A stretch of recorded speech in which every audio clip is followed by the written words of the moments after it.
الحمد لله نحمده ونستعينه ونستغفره ونعوذ بالله من شرور انفسنا ومن سيئات اعمالنا من يهده الله فلا مضل له ومن يضلل فلا هادي له واشهد ان لا اله الا الله وحده لا شريك له واشهد ان محمدا عبده ورسوله يا ايها الذين امنوا اتقوا الله حق تقاته ولا تموتن الا وانتم مسلمون يا أيها الناس اتقوا ربكم الذي خلقكم من نفس واحدة وخلق منها زوجها وبث منهما رجالا كثيرا ونساء فاتقوا الله الذي تساءلون به والأرحام إن الله كان عليكم رقيبا يا أيها الذين آمنوا اتقوا الله وقولوا قولا سديدا يصلح لكم أعمالكم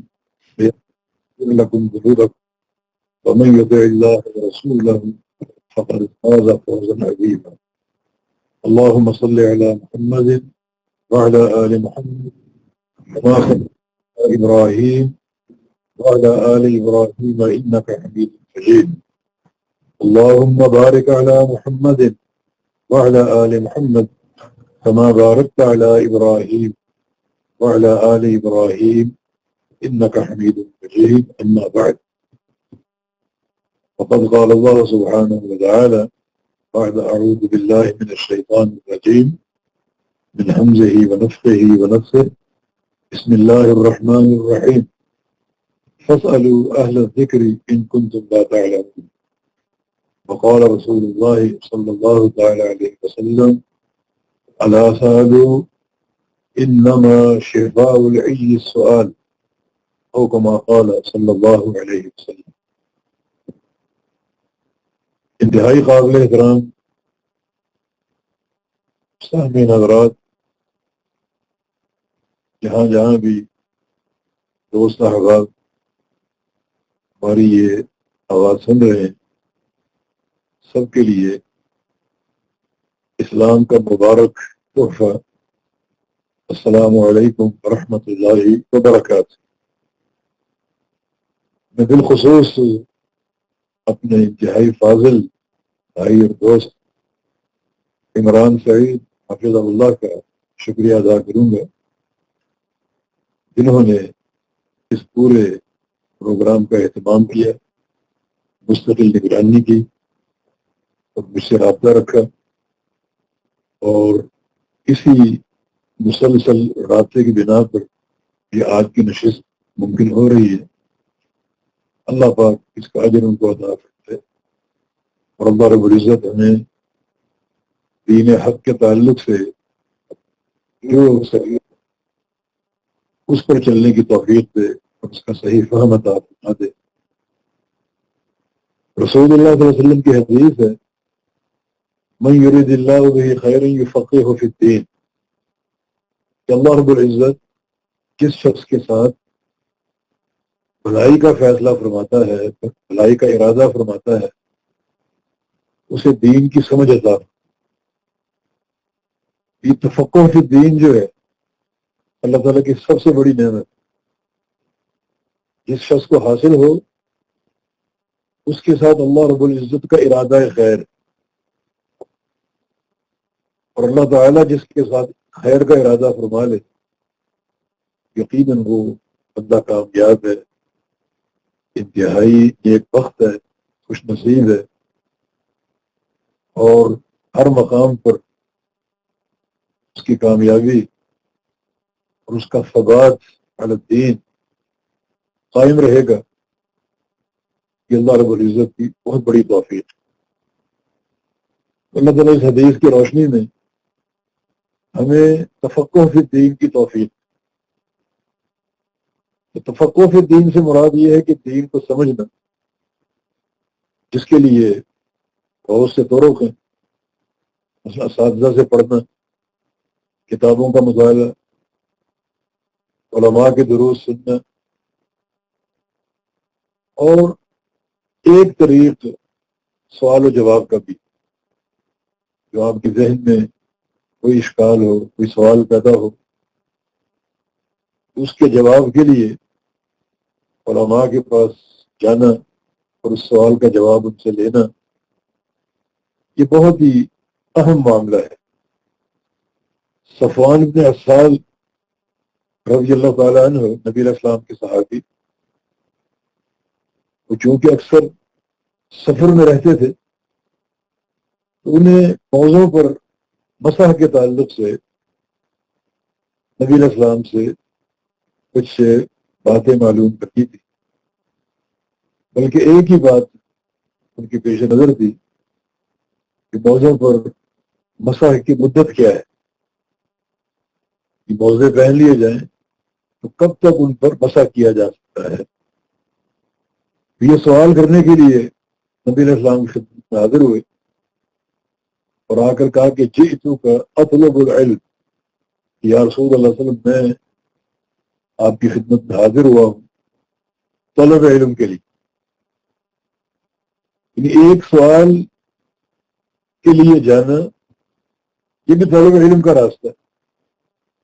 آپ نے کیا فرمایا؟ مرحبا بطالب العلم، خوش آمدید طالب علم کے لیے۔ اور طالب علم جو آپ نے لفظ استعمال فرمایا، اس میں ایک عموم ہے جس کا معنی نبی علیہ السلام نے یہ مرحبا قیامت تک آنے والے ہر طالب علم سے فرمایا۔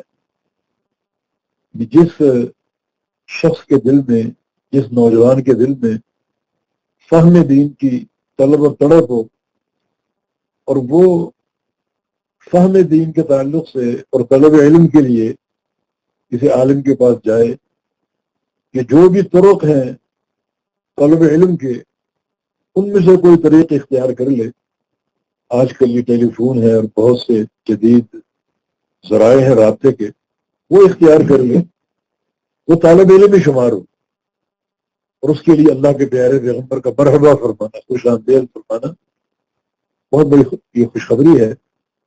بلکہ اس حدیث میں رسول اللہ صلی اللہ علیہ وسلم نے صفوان بن عسال سے فرمایا تھا کہ جب کوئی طالب علم آتا ہے طالب علم کے لیے تو فرشتے اسے گھیر لیتے ہیں اور پھر اوپر تلے فرشتے اس پر سایہ کرتے ہیں۔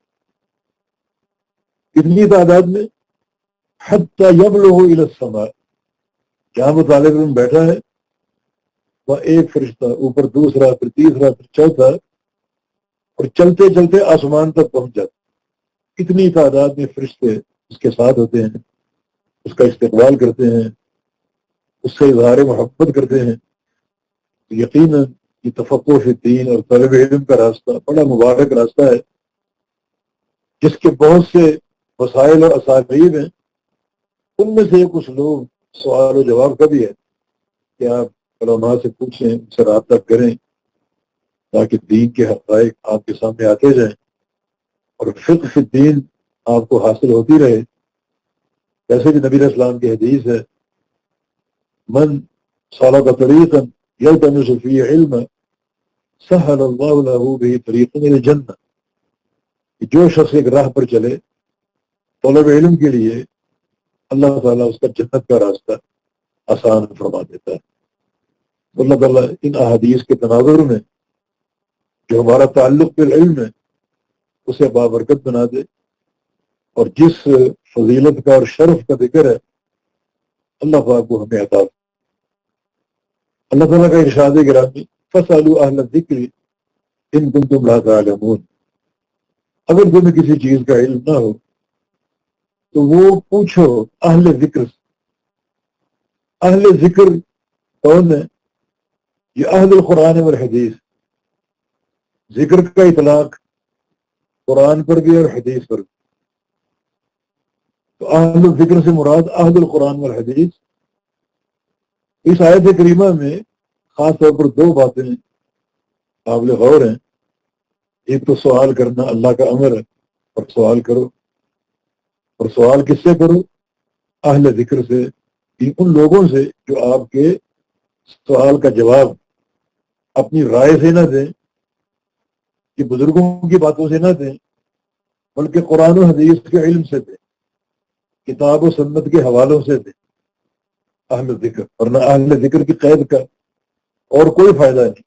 یہ نہیں کہا کہ سوال کرو جس سے چاہو کرو، یہ مقید کر دیا کہ سوال کس سے کرنا، اہل ذکر سے کرنا ہے.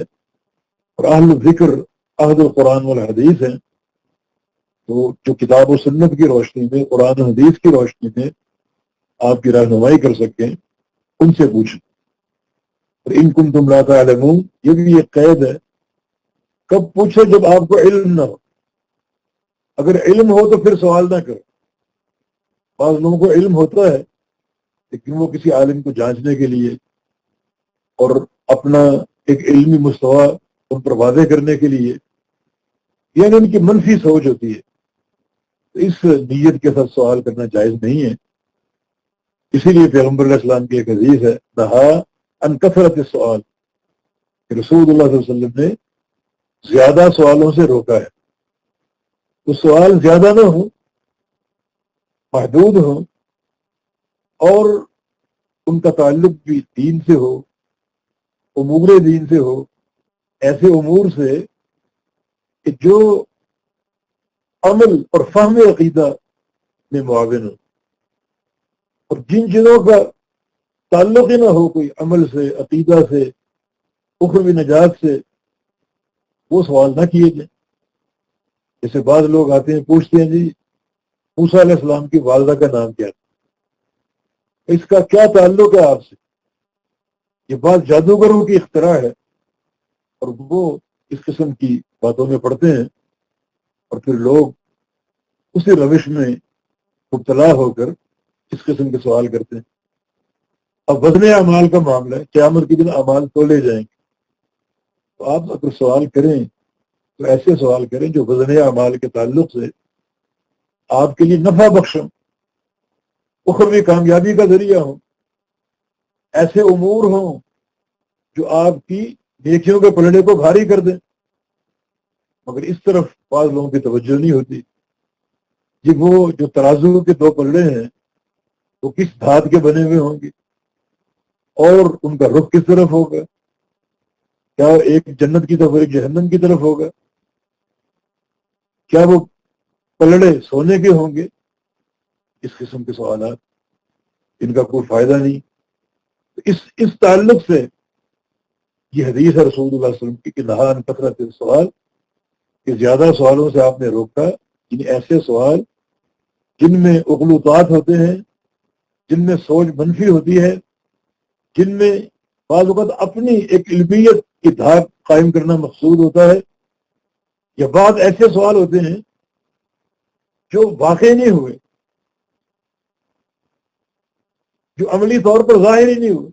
یعنی امیر عمر کے دور میں اگر کوئی ایسا بندہ کو ایسا سوال کرتا جو واقع ہوا ہی نہیں ہے، تو آپ اس کو باقاعدہ کوڑے مارتے. بلکہ ایک شخص نے ان سے سوال کیا، کوئی آپ نے جواب دیا، تو اس شخص نے کہا کہ یہی بات میں نے اللہ کے نبی سے پوچھی، اور انہوں نے بھی وہی جواب دیا جو آپ نے دیا. امیر عمر نے اس کو اپنے قریب کیا، اس کو کوڑے مارے کہ جو بات تم نے اللہ کے نبی سے پوچھی مجھ سے کیوں پوچھی؟ یہ بھی بعض اوقات یعنی سوال کے مقاصد منفی ہوتے ہیں، وقت کا ضیاع، اس سے بچنا چاہیے.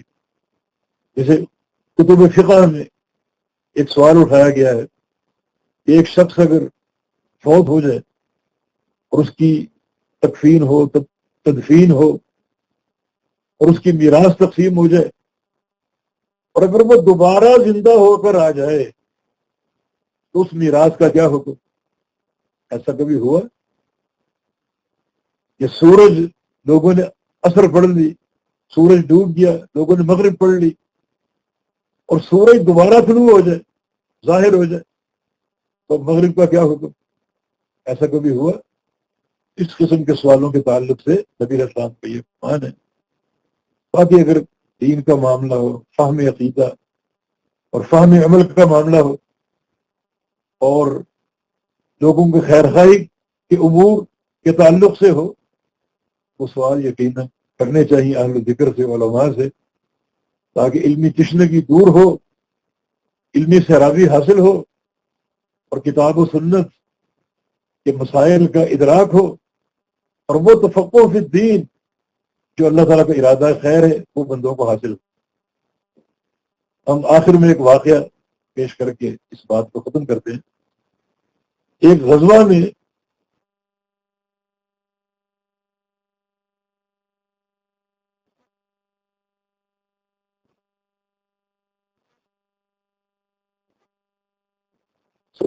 کام کیا اور اس کا سر زخمی تھا، بلکہ زخم کھلا ہوا تھا۔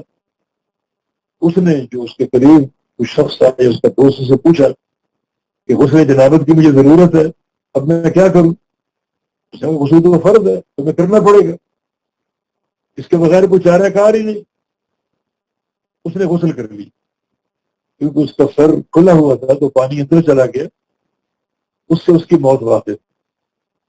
نبی علیہ السلام کو اس حادثے کی خبر دی گئی، وہ آپ بہت غضبناک ہوئے اور فرمایا کہ اللہ سألو، تم نے سوال کیوں نہیں کیا؟ ہمیں سوال کس سے کریں؟ تو اللہ کے نبی موجود ہیں، قریب ہی موجود ہیں، ان کی موجودگی میں کسی اور سے سوال کرنا بنتا ہی نہیں، اور نہ سوال کیا اگر اس کا نقصان آپ نے دیکھ لیا، بندے کا انتقال ہو گیا۔ وہ کہ انما شفاء العی السؤال، ہر مریض کی شفا سوال میں۔ مریض سے مراد کیا ہے؟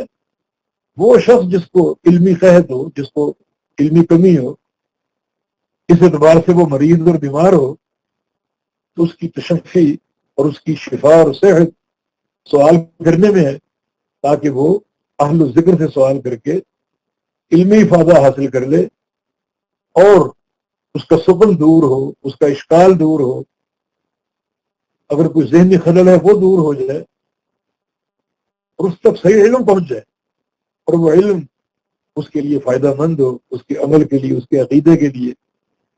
یقیناً سوال کی اہمیت ہے، مگر سوال اپنی حدود کے اندر ہو پھر اس کا اجر بھی ہے۔ بعض علماء نے سوال کو نصف علم قرار دیے، نصف علم۔ یقیناً اگر بندہ سوال کرے اپنی علمی تشنه کی بجانے کے لیے اور تفقہ فی الدین کے لیے، تو اس کو اس کا فائدہ بھی ہوگا اور دینی اعتبار سے مضبوط ہوگا اور اعتقادی اعتبار سے اس میں رسوخ آئے گا۔ ویسے بھی علماء کی صحبت، علماء کے پاس جانا یقیناً یہ ایک بہت بڑی نیکی بھی ہے اور عظیم و شان عمل بھی ہے، لیکن اپنے سوالات کے لیے آپ نے مجھ طالب علم کا انتخاب کیا ہے۔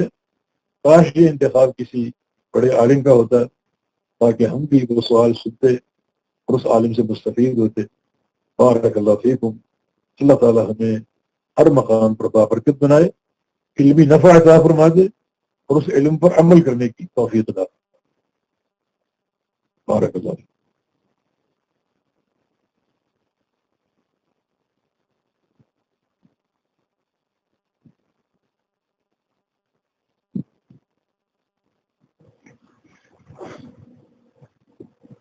جی شیخ محترم، آپ بہت ہی اچھے طریقے سے روشنی ڈالی کہ سوال کی اہمیت جو ہے نا وہ لوگوں کو پتہ ہونا چاہیے، اور اب عوام کے جو سوالات ہیں اس کے لیے میں دلیم صاحب وہ شیخ صاحب سے سوالات کریں اور عوام ان کے جوابات کو سن کے تو مستفید ہوں۔ محترم حافظ بدیع الدین صاحب۔ السلام علیکم ورحمۃ اللہ وبرکاتہ۔ یہ پہلا سوال۔ کتاب الطہارہ وعلیکم السلام۔ سامعین کے سوالات ہیں، ان کا ہم آغاز کرتے ہیں۔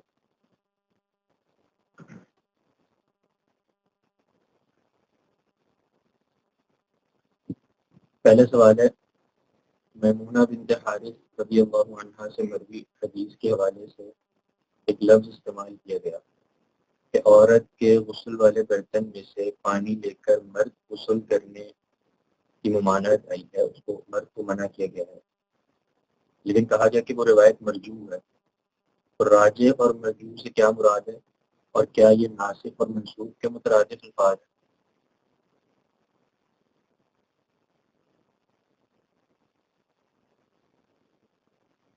وعلیکم السلام ورحمۃ اللہ وبرکاتہ۔ یہ ناسخ اور منسوخ اور راجع اور مرجوح یہ دونوں فقہی اصطلاحات، لیکن راجع اور مرجوع سے مراد ناسخ اور منسوخ نہیں ہے، دونوں کا معنی الگ ہے۔ ناسخ اور منسوخ سے مراد یہ ہے ایک مسئلہ جو اللہ تعالیٰ کی طرف سے نازل ہو، مقرر ہو، اور بعد میں اس کو ختم کر دیا جائے۔ جو پہلا مسئلہ ہوتا ہے جس کو ختم کیا گیا وہ منسوخ کہلاتا ہے، اور جس نئے مسئلے کے ذریعے اس کو ختم کیا گیا وہ ناسخ کہلاتا ہے۔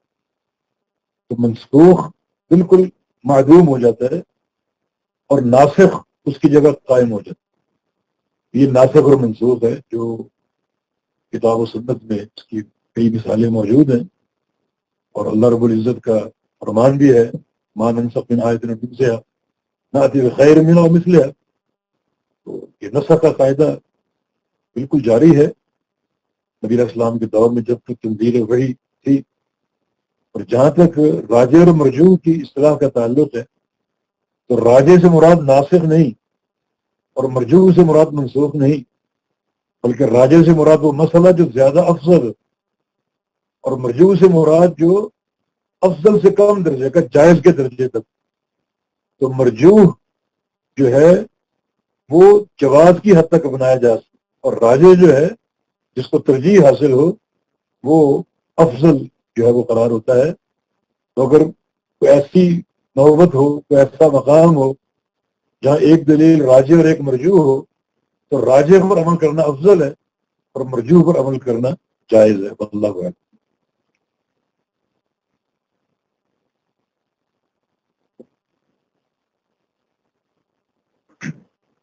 السلام علیکم۔ ایک سوال یہ ہے کہ حیض والی عورت کیا زبانی قرآن پڑھ سکتی ہے؟ کیا قرآن کو وہ چھو سکتی ہے؟ کیونکہ موبائل کو عکس قرار دیا جاتا ہے، تو کیا موبائل پر ہاتھ لگا کر پڑھنا بھی چھونے کے حکم میں آئے گا؟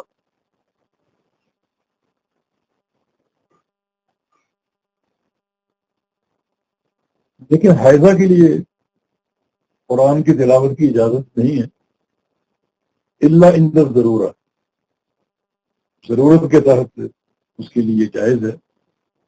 مثال کے طور پر ایک حائضہ عورت معلمہ ہے اور وہ بچیوں کو قرآن کی تعلیم دیتی ہے، یہ ایک حاجت ہے تعلیم کے جواز کے لیے، یا وہ قرآن کی حافظہ ہے، اور اگر وہ مدت حیض کے دوران 7 دن 8 دن یا 10 دن قرآن نہ پڑھے تو اس کے نسیان پر بھولنے کا خدشہ ہے، وہ زبانی پڑھ سکتی ہے۔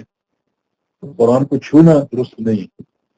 جہاں تک موبائل کا تعلق ہے تو موبائل قرآن یا مصحف کے حکم میں نہیں ہے، اس کے بہت سے استعمالات ہیں جس میں آپ نے استعمال کرنے ہیں، ٹیلی فون آتا ہے جاتا ہے، اور بہت سے وسائل ہیں یعنی طالب علم کے، تو وہ کئی وجوہ ہیں موبائل کو پکڑنے کے اور چھونے کے، صرف مصحف ہی نہیں ہے، ان وجوہ میں قرآن پاک بھی ہے۔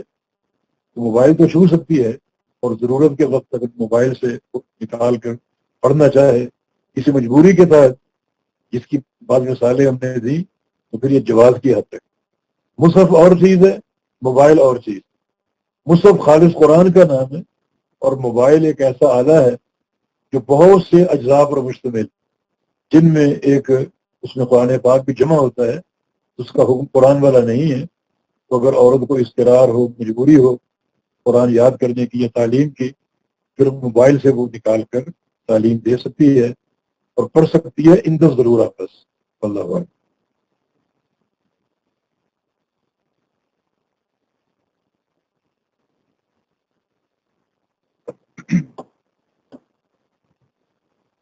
کتاب الطہارہ حدیث نمبر 23 کے حوالے سے ایک سوال ہے کہ اگر مزید کپڑوں کو لگ جائے تو اس کے بارے میں کیا حکم ہے؟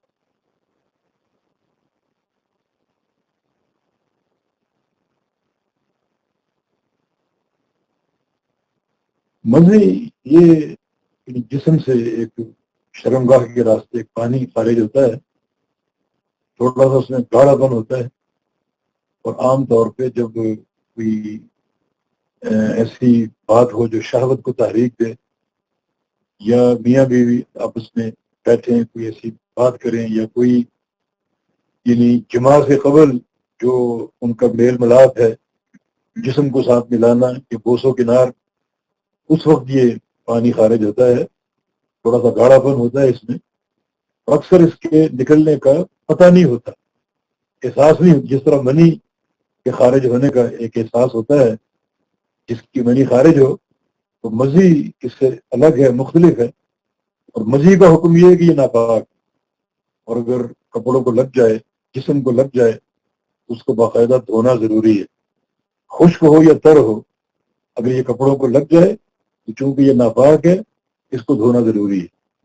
منی اگر خارج ہو تو اس کو دھونا بھی ہے اور غسل بھی کرنا ہے، لیکن مزی کے خروج پر آپ شرمگاہ کو دھو لیں اور وضو کر لیں، اور کپڑے کو اگر لگی ہو تو اس کپڑے کو آپ پانی سے باقاعدہ دھوئیں تاکہ وہ پاک اور صاف. اللہ اکبر.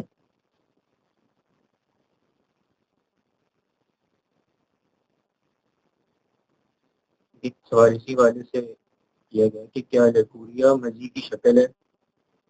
اور میری شادی ابھی نہیں ہوئی، مجھے لیکوریا کا مرض ہے اور اس سے کپڑے بھی خراب ہو جاتے ہیں، اس معاملے میں میری رہنمائی فرمائیے، جزاکم اللہ خیرا.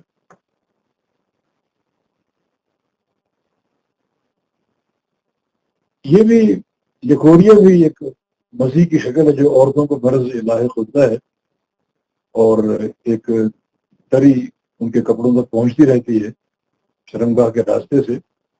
یہ بھی چونکہ ناپاک ہے تو کپڑے کو دھونا ضروری ہے.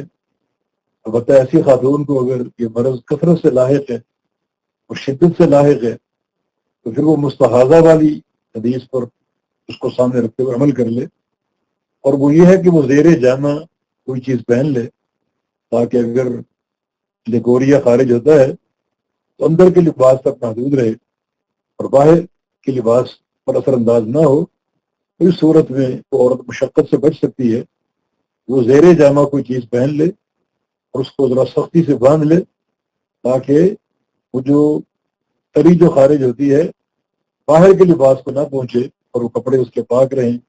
پھر وہ وضو وغیرہ کر کے نماز پڑھ سکتی ہے. لیکن اگر باہر کے لباس پر وہ تری لگی ہو تو اس کو دھونا ضروری ہے.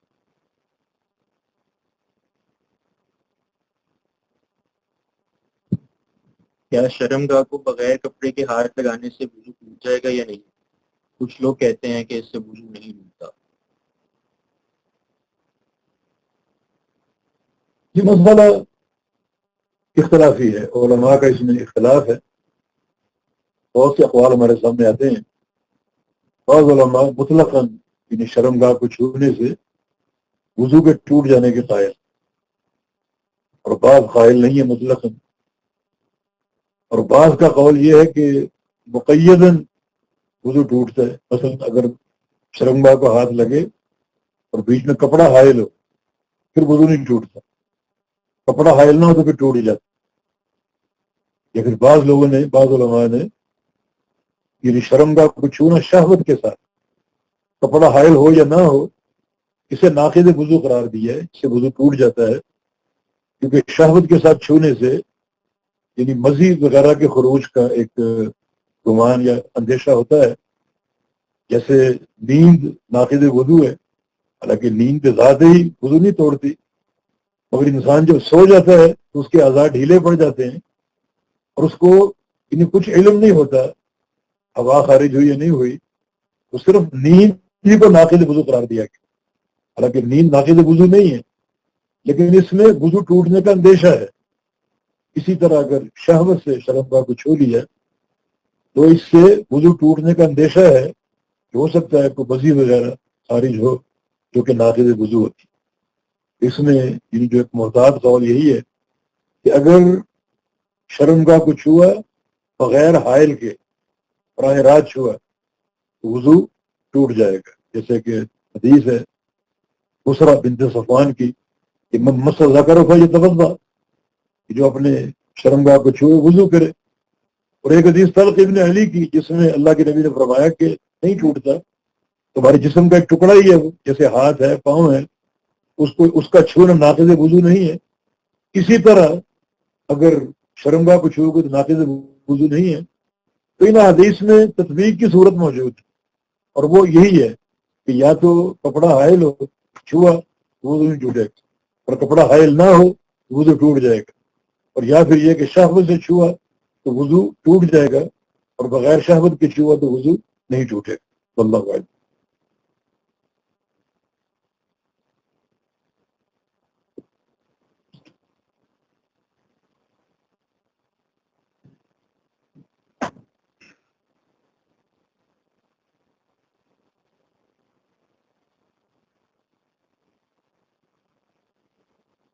بعض ممالک میں کورونا کی وجہ سے مساجد میں نماز ماسک پہن کر اور 6 فٹ کے فاصلے سے پڑھنے کی ہدایات ہیں، کیا اس طرح نماز ہو جاتی ہے؟ حکومت وقت کے حکم پر کیا فرض نماز کی ہیئت تبدیل کی جا سکتی ہے؟ سوال کا دوسرا حصہ اس سوال کے جواب پر منحصر ہے کہ اگر ایسے نماز نہیں ہوتی تو جمعہ کی نماز کا کیا کیا جائے، کیونکہ یہاں کسی بھی مسجد میں وبا کے بعد نماز مسنون طریقے سے نہیں ادا کی جا رہی۔ ہم لوگ خود جمعہ نہیں کروا سکتے کیونکہ شکایت کی صورت میں حکومت پکڑ کر ملک سے نکال دیتے ہیں یا سزا دیتے ہیں، حالانکہ ہم میں لوگ ہیں جو جمعہ کروا سکتے ہیں۔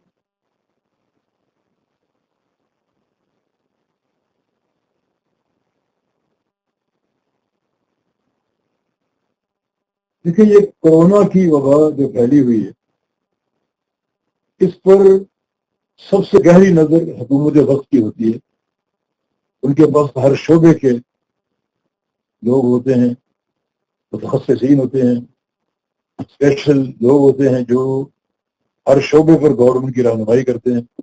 ایک سے ایک ڈاکٹر ہے، ایک سے ایک سائنسدان ہے، ایک سے ایک مرض کی تشخیص کرنے والا ہے۔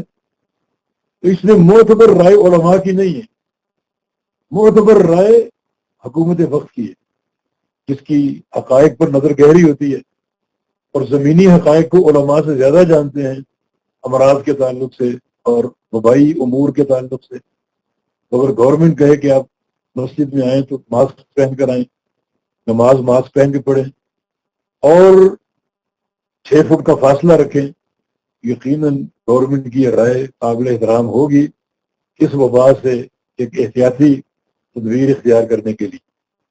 میں اس میں عرض کرتا ہوں کہ آپ مسجد میں جانے کا اصرار کیوں کرتے جمعے کے لیے، نمازوں کے لیے، جب ایک متبادل راستہ موجود ہے آپ کے پاس گھر میں نماز پڑھنے کا، اور گھر کو مسجد بنایا گیا، گھر کو قبلہ بناؤ قرآن کہتا ہے، اور ایک متبادل راستہ آپ کو دیا گیا ہے تاکہ آپ بالکل سنت کے مطابق نماز ادا کریں۔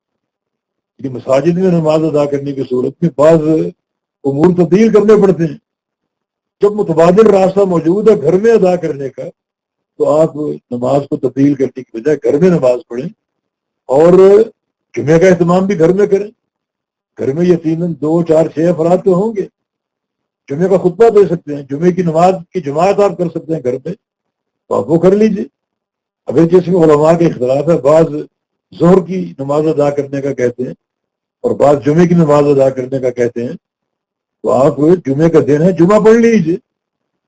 تو میں یہ عرض کرنا چاہوں گا کہ جب اس قسم کی وبائی کیفیت ہو، وبائی مرض ہو، حکومت کی حقائق پر نظر ہوتی ہے اور وہ آپ کو متنبع کر رہی ہے فلاں کام کرو اور فلاں کام نہ کرو، یقیناً وہ آپ کی بہتری کے لیے بات کر رہی ہے، اس میں کچھ سازش کا عنصر کار فرما نہیں ہے۔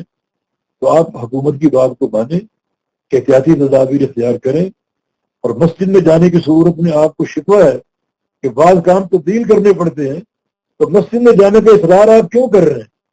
آپ نماز گھر میں ادا کر لیں، گھر کے افراد با جماعت پڑھ لیں، اکیلے ہیں تو اکیلے پڑھ لیں، اذان کہیں، تکبیر دیں، اللہ تعالیٰ آپ کو جماعت کا ثواب دے گا۔ لیکن دین میں یہ مجبوریاں نوٹ کی جاتی ہیں تو یقیناً آپ کو جماعت کا اجر ملے گا۔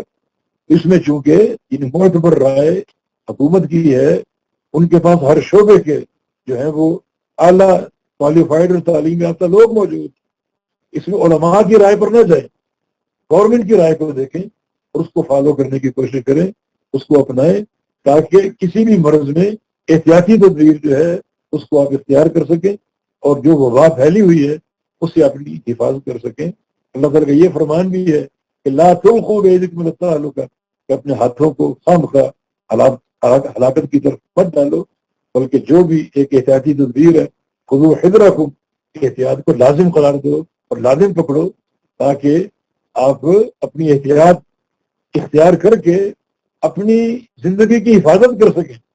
مرض سے محفوظ رہ سکیں. تو جب صحت ہوگی اور اللہ رب العزت اس وبا کو اٹھا لے گا پھر آپ پوری قوت سے عمل کریں اور اللہ تعالیٰ سے خیر کی دعائیں بھی کریں. یقیناً بعض اوقات کے گھر میں بندہ تنہا ہوتا ہے, یہ تنہائی اس کے لیے زیادہ مفید ثابت ہو سکتی ہے بنسبت لوگوں میں اختلاط سے. گھر میں اس کو خلوت کا موقع مل سکتا ہے, رب تعالیٰ کے ساتھ خلوت میں راز و نیاز کا موقع مل سکتا ہے, راتیں ہیں دن ہیں اللہ تعالیٰ کا ذکر کر سکتا ہے. نبی علیہ السلام کی حدیث ہے راجل ذکر اللہ خالیا ففاضت عیناہ, کہ بندہ تنہائی میں اللہ کو یاد کرے اور اس کی آنکھ سے قطرہ گر جائے آنسو کا, اللہ تعالیٰ اس کو قیامت کے دن اپنے عرش کا سایہ عطا فرمائے گا. تو بعض اوقات خلوت میں انسان عبادت کر کے وہ فضائل سمیٹ سکتا ہے جو اختلاط کی صورت میں ممکن نہیں ہوتی. تو اللہ تعالیٰ نے ہر رنگ دیا ہے, ہر رنگ میں شریعت کی ہدایات موجود ہیں, تو آپ ان کو اپنائیں, ان پر عمل کریں. آپ باہر نکلیں اور باہر نکل کر ایک نماز کی حیت آپ تبدیل کر کے اس لیے کہ بس مسجد میں نماز ادا کرتی ہے کیونکہ عقل مندی نہیں ہے اور نہ یہ قرین قیاس ہے. آپ گھر میں نماز پڑھیں اور پوری نماز پڑھیں, شریعت کی ہدایت کے مطابق پڑھیں, گھر کے افراد کی جماعت آپ کریں, گھر میں جمعے کا اہتمام آپ کریں. ساری چیزیں شریعت مطہرہ سے ملتی ہیں, ثابت ہوتی ہیں, انہیں پر آپ عمل کرنے کی کوشش کریں تاکہ ہر لحاظ سے پورا دین آپ کے سامنے ہو. اللہ تعالیٰ توفیق عطا.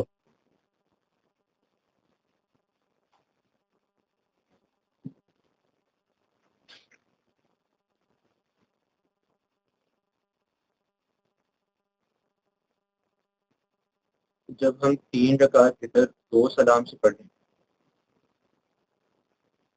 تو 2 رکعت کے بعد سلام پھیرتے ہیں اور پھر 1 رکعت الگ سے پڑھیں تو پہلی 2 رکعت میں ہماری نیت کیا ہوگی؟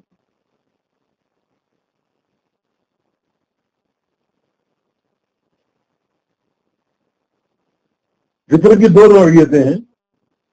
ایک یہ کہ اصل وطر 1 رکعت کا نام, باقی سب نوافل. ویسے وطر بھی نفل ہے, اس کی تاکید زیادہ ہے. وطر فرض نہیں ہے جیسے بعض لوگ اس کو فرض کہتے ہیں. فرض نمازیں صرف 5 ہیں. وطر بھی ایک نفل ہے کہ اس کو سنت کہہ لیں, اور باقی جو شروع میں آپ پڑھتے ہیں 8 رکعت یا 6 رکعت یا 10 رکعت وہ بھی نفل یا سنت ان کو کہا جا سکتا ہے. تو وطر جو ہے وہ اصل 1 رکعت کا نام. ایک نوعیت یہ ہے. دوسری نوعیت یہ ہے کہ اس پوری جو 11 رکعت رات کو پڑھتے ہیں, قیام اللیل کرتے ہیں, اس پوری نماز کو صلاۃ الفطر کہا گیا. قیام اللیل بھی کہا گیا, تہجد کی نماز بھی کہا گیا, صلاۃ التہجد بھی کہا گیا, صلاۃ الفطر بھی کہا گیا. تو پوری نماز فطر بھی انہیں کہلا سکتی ہے. اور جو سوال آپ نے کیا کہ 2 رکعت آپ نے پڑھ لی, سلام پھیر دیا, پھر 1 رکعت آپ فطر کی پڑھ رہے ہیں, تو ان 2 رکعت میں آپ نفل یا سنت کی نیت کر سکتے ہیں اور 1 رکعت میں آپ فطر کی نیت کر سکتے ہیں. اللہ ہوگا.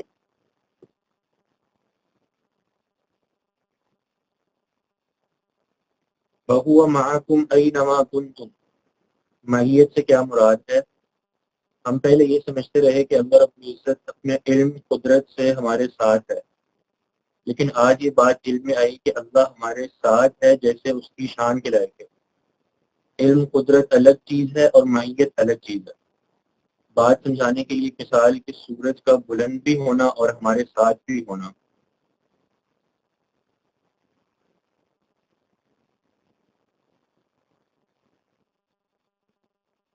جو مثال آپ نے دی سورج کی, آپ کی یہ مثال معیت کے پہلے معنی کی تائید کر دی. اللہ تعالیٰ ذات ہی اپنے عرش پہ ہے کیونکہ اس کے عرش پر موجود ہونے کے بے شمار دلائل. وہ علوم کی جہت میں ہے, آسمانوں پر ہے, عرش پہ مستوی ہے. یہ اس کی ذات کا مقام, یہ اس کی ذات کا مقام ہے کہ اللہ تعالیٰ عرش پہ مستوی ہے. الرحمن علی العرش استویٰ, رحمان کی ذات عرش پر.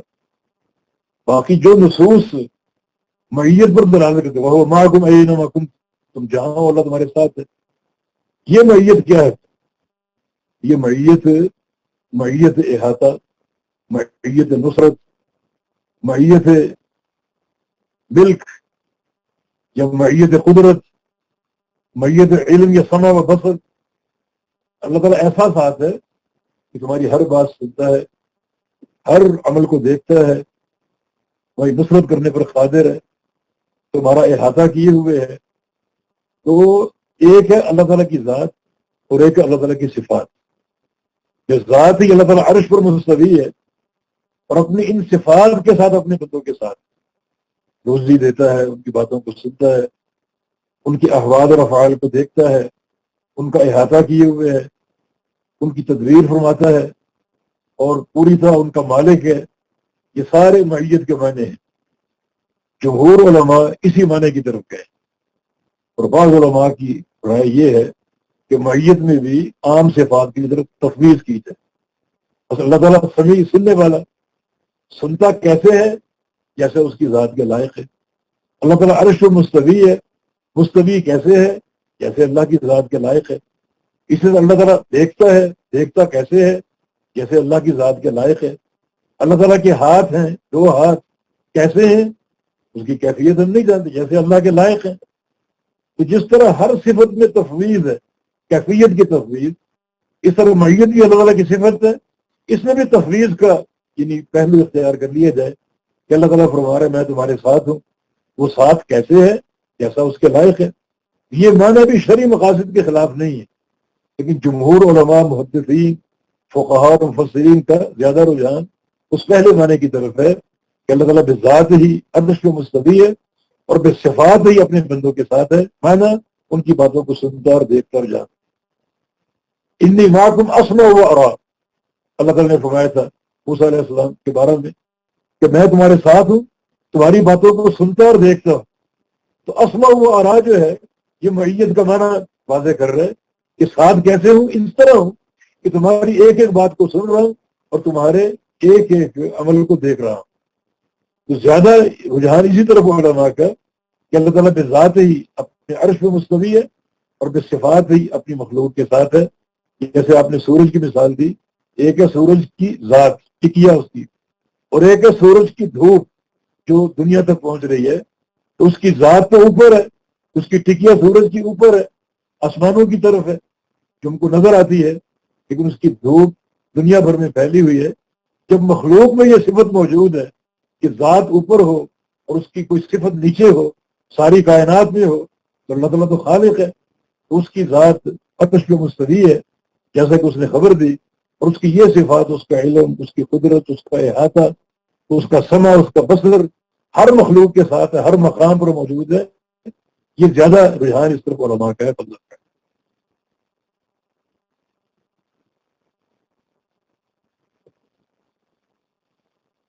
نماز سے پہلے مسواک کرنے سے نماز کا ثواب 27 سے 70 گنا بڑھ جاتا ہے، کیا یہ حدیث سے ثابت ہے؟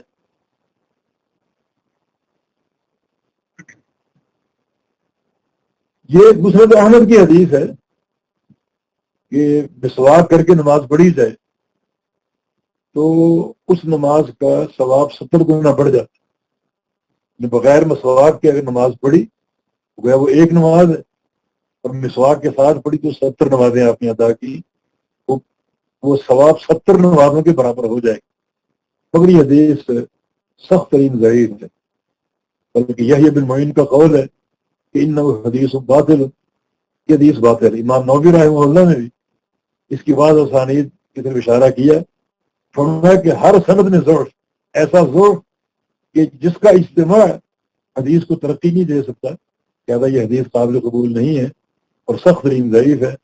بعض علماء نے اس کو لیا ہے صرف اس معنی میں کہ فضائل اعمال میں یعنی یہ ضعیف چل سکتی ہے، مگر یہ وہ ضعیف چل سکتی جس کا ذوق شدید نہ ہو.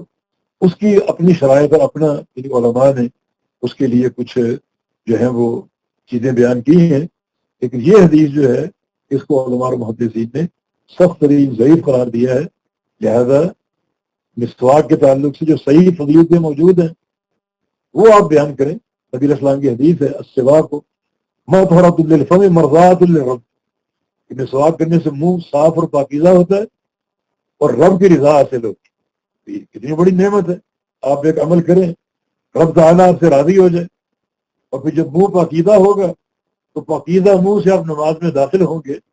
یقیناً یہ منہ کی خوشبو اور مسواک کے ذریعے منہ کا اچھا ہو جانا یقیناً مزید اجر و ثواب اور رب کی رضا کا باعث ہوگا، مگر یہ ثواب کا اضافہ اس حدیث کے مطابق نہیں ہے جس میں 70 نمازوں کے برابر ثواب ہے، وہ حدیث ضعیف ہے۔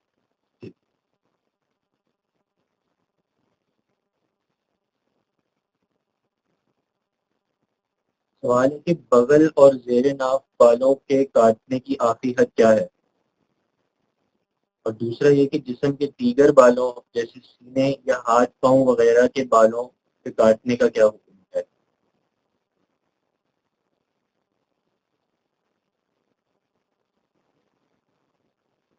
سوال کچھ واضح نہیں ہے، لیکن اگر مراد یہی ہے آپ کی کہ بغل کے بالوں کے کاٹنے کی حد کیا ہے، پہلی بات یہ کہ بغل کے بالوں کے تعلق سے افضل نقص الابط حدیث میں آتا ہے کہ بغل کے بالوں کو نوچا جائے۔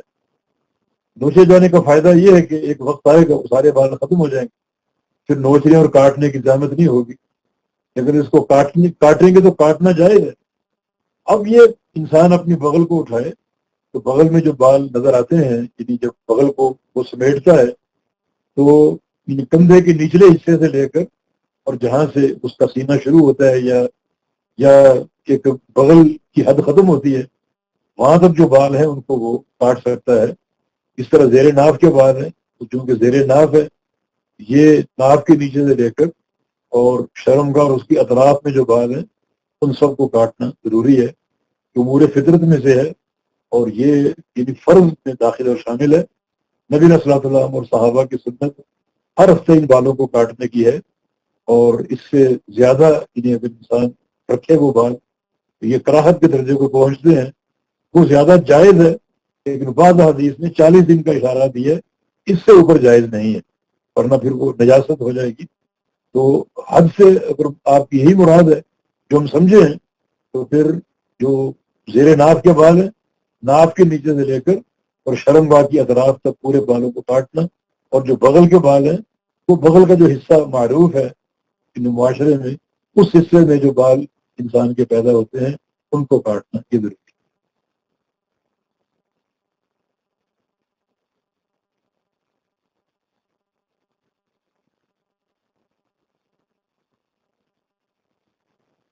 سوال ہے کہ کیلیگرافی یعنی خطاطی جب اس میں قرآنی آیات لکھی جاتی ہیں تو معکوس آیات لکھ سکتے ہیں، یعنی عکس دوسری طرف الٹ ہو جاتا ہے۔ سائل نے ایک تصویر بھی شیئر کی ہے جس میں آیت لکھی ہے نور علی نور، اور اس کو دیکھنے سے بظاہر یہ معلوم ہو رہا ہے کہ نور لکھنے کے بعد علی کے بعد جو دوسرا نور ہے وہ ایک الٹ صورت میں لکھا نظر آ رہا ہے، تو کیا یہ معاملہ درست ہے؟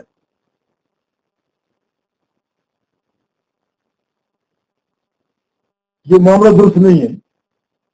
اپنی خطاطی کے جوہر آپ کسی اور کتاب پر آزمائیں۔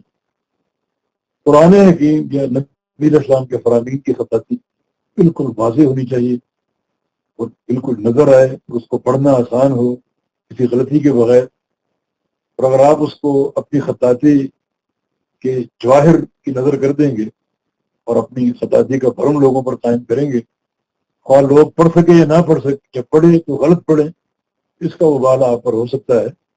یہ سارے جوہر جو ہیں وہ کسی اور جگہ استعمال کریں، قرآن پاک بڑے صحیح اسلوب سے لکھیں، بالکل واضح ہو، پڑھنے والے سہولت سے پڑھ سکیں اور اس میں غلطی کا امکان نہ ہو۔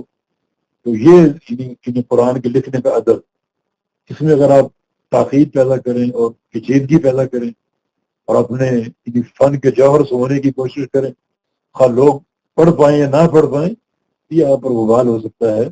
کتاب و سنت کو اس سے مستثنا رکھیں، باقی اشعار ہیں یا اور کوئی کلام ہے اس میں آپ یہ جوہر دکھا سکتے ہیں، لیکن کتاب و سنت کی کتابت میں آپ اسلوب اختیار کریں کہ بالکل واضح سہل ہو، تاکہ لوگ اس کو آسانی سے پڑھ سکیں اور غلطی کا امکان نہ ہو۔ بارک اللہ۔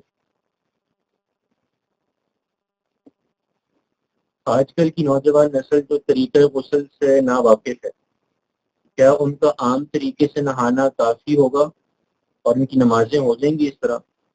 بعض لوگ کہتے ہیں کہ جنابت کے بعد مسنون غسل واجب نہیں، کسی بھی طریقے سے غسل کفایت کر جائے گا، کیونکہ نبی کریم صلی اللہ علیہ وسلم کی وفات کے بعد عائشہ صدیقہ رضی اللہ عنہا نے بیان کیا اس کا مطلب یہ ہے کہ صحابہ پہلے عام طریقے سے غسل کرتے رہے.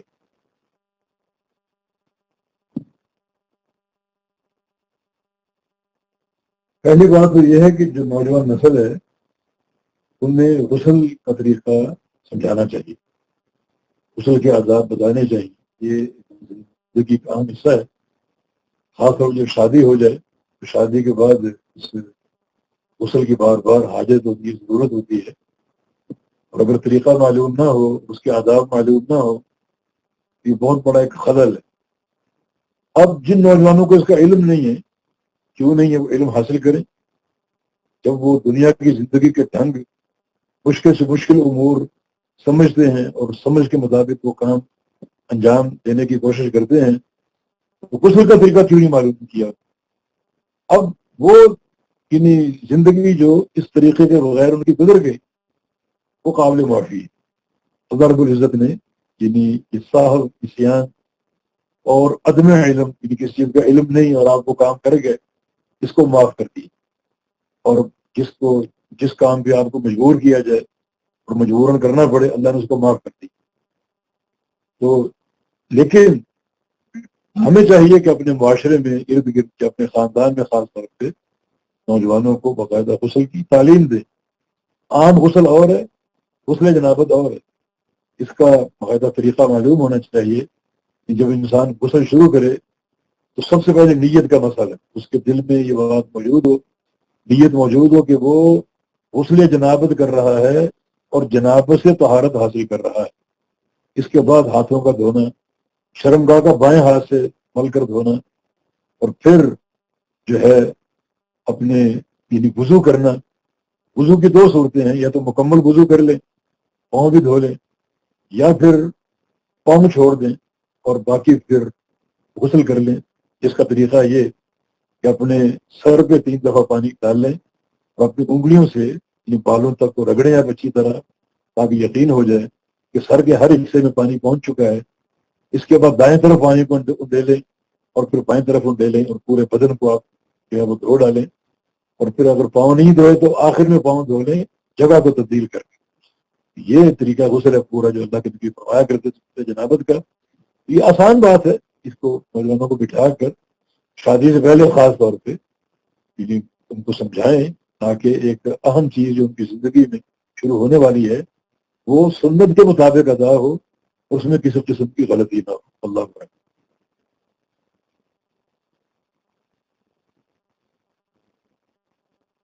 بیت الخلاء میں غسل کر سکتے ہیں مجبوری میں یا بلا مجبوری بھی؟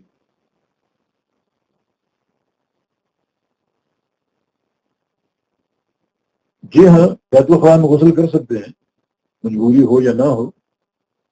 بس یہ ہے کہ یا تو بیت الخلاء کچا ہو جس میں پانی جذب ہو جائے، اور یا اس میں کوئی ایسی نالی ہو جس سے پانی خارج ہو جائے. بالکل کر سکتے ہیں، اس میں حرج نہیں ہے. بیت الخلاء میں غسل کر سکتے ہیں، منع بھی وارد نہیں ہے. بس وہ طہارت کا جو ہے وہ پہلو سامنے رکھا جائے. یعنی ایسی جگہ نہ ہو جہاں جیسے پیشاب پھیلا ہوا ہے، گندگی پھیلی ہوئی ہے، اور وہیں کھڑے ہو کر آپ نہانا شروع کرتے ہیں. وہ چیزیں آپ کو پڑتی رہیں گی اور ناپاکی ظاہر نہیں ہوگی. لیکن اگر جگہ کوئی صاف ہے اس میں غسل کر سکتے ہیں اور کوئی ایسی ممانعت وارد نہیں ہوتا. پانی نہ ہونے کی صورت میں وضو یا غسل کی جگہ تیمم کر لیں گے، پر اگر کپڑوں پر یا جسم پر نجاست لگی ہو تو اس کا کیا کریں؟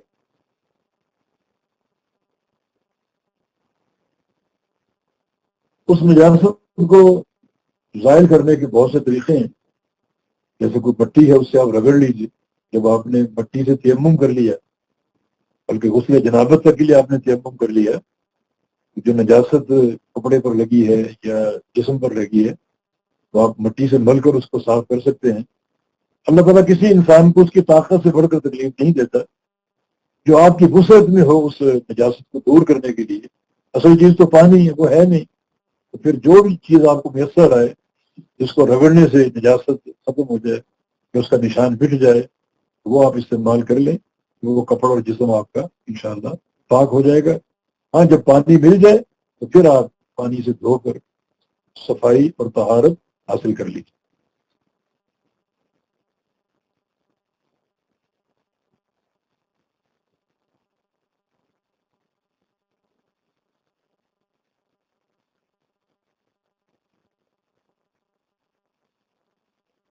دین کے معاملے میں ہم نہ کوئی کمی کر سکتے ہیں نہ کوئی زیادتی۔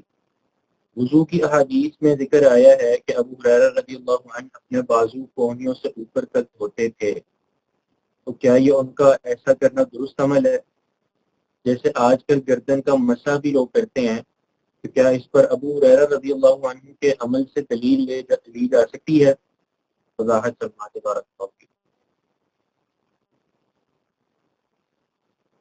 گردن کا مسئلہ اور چیز ہے اور سیدنا ابو ہریرہ رضی اللہ عنہ کا عمل اور چیز۔ وہ جو ان کا عمل ہے وہ اصلاً شریعت سے ثابت ہے دھونا، یعنی ہاتھ کا دھونا، پاؤں کا دھونا وضو کے ارکان میں سے۔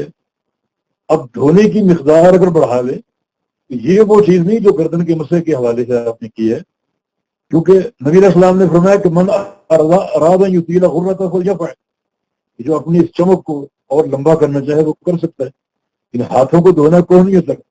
اگر آپ اوپر تک دھو لیں تاکہ قیامت کے دن میرے اعضاء اور چمکے تو کر سکتا ہے ایسا، لیکن اصل اس عضو کا دھونا وضو کا رکن ہے۔ اس طرح پاؤں اگر دھوئیں تو ٹخنے تک، اگر وہ اور اوپر دھونا چاہے گھٹنے تک دھوئے تو اس کی یہ چمک اور لمبی ہو سکتی ہے، جنہیں اللہ کے نبی نے اس میں اختیار دیا ہے۔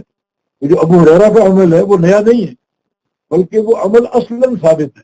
پاؤں کا دھونا اصلاً ثابت ہے، ہاتھوں کا دھونا اصلاً ثابت ہے، صرف اس کو آپ نے بڑھایا، اس کو لمبا کیا، لیکن گردن کا مسئلہ اصلاً ثابت نہیں ہے۔ گردن کا مسئلہ جو ہے وہ سر کے مسئلے کے ساتھ، آپ نے سر کا مسئلہ کیا، سر کے اگلے حصے سے لے کر بدھی تک لے گئے، وہاں سے لوٹایا اور جہاں سے شروع کیا وہاں تک آپ لے جائے، یہ کتنا ثابت۔ الگ سے دوبارہ گردن کا مسئلہ کرنا نبی علیہ السلام کی سنت سے کسی حدیث سے ثابت نہیں ہے، یہ دین میں بدعت ہے، یہ دین میں بدعت ہے۔ اس لیے وہ چیز اور ہے اور یہ چیز اور ہے۔ جو وہ ہریرہ کا عمل ہے اس میں اجازت موجود ہے، اور جو آپ مثال دے رہے ہیں گردن کے مسئلے کی، یہ بالکل ایک نئی چیز ہے جو کہ دین سے ثابت نہیں ہے، اس سے گریز کرنا چاہیے۔ اسی طرح بعض لوگ وضو میں سر کا مسح کرنے کے بعد دوبارہ اپنے بازوؤں پر ہاتھ پھیرتے، یہ بھی ایک زیادتی ہے، یہ بھی جائز نہیں۔ اس لیے وضو جو نماز کی مفتاح ہے، کنجی ہے اور نماز کی چابی ہے، وہ بالکل سنت کے مطابق ہونا چاہیے۔ نبی علیہ السلام کی حدیث ہے، من توضا کما امرا وصلی کما امرا غفر له ما تقدم من ذنبه، جو شخص وضو کر لے ہمارے طریقے کے مطابق اور پھر نماز پڑھ لے ہمارے طریقے کے مطابق، اللہ تعالیٰ ایک بار کے وضو اور ایک بار کی نماز سے اس کے ثابتہ گناہوں کو معاف کر دے۔ یہ فضیلت ہے سنت پر عمل کرنے کی، ایسا کام نہ کریں جس پر بدعت کا شائبہ ہو اور بدعت کا ٹھپا لگ جائے۔ واللہ تعالی اعلم۔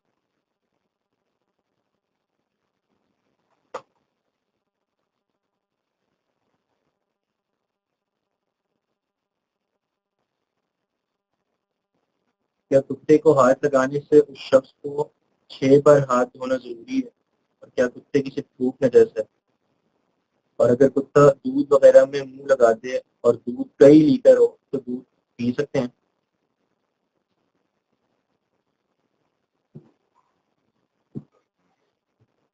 پہلا سوال یہ کہ کتا آیا کہاں سے؟ کتا رکھنا جائز نہیں ہے۔ آج کل لوگ گھروں میں کتے رکھتے ہیں، پالتے ہیں، اس لہٰذا کہ اگر گھر میں رکھا ہے کتا، بشرطے کہ وہ کھیتی باڑی کا نہ ہو اور مویشیوں کا نہ ہو۔ بعض اوقات کھیتی انسان کی کئی ایکڑ تک محدود ہوتی ہے، اس پر باڑ تو نہیں لگا سکتا، اس کی حفاظت کے لیے کتا ہی رکھنا پڑے گا۔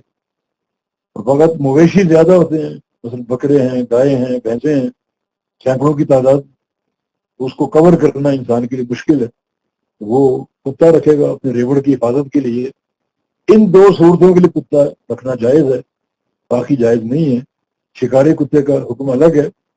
تو نبی علیہ السلام کو فرمانا جو گھر میں کتا رکھے اللہ تعالیٰ روزانہ اس کے عمل سے 1 قیراط اجر کم کرتے، اور 1 قیراط جو ہے یہ چھوٹا قیراط احد پہاڑ کے برابر۔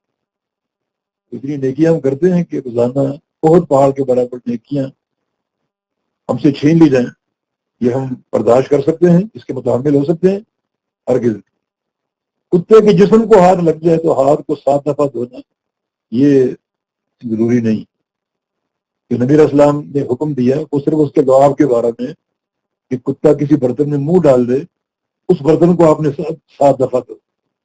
مسلم نسائی کے ایک حدیث میں فل یرقہ کے الفاظ ہیں کہ کتا کسی برتن میں منہ ڈال دے تو اس برتن میں جو چیز موجود ہے اس کو آپ بہا دیں، پھینک دیں، وہ اس کو پھر استعمال نہ کریں.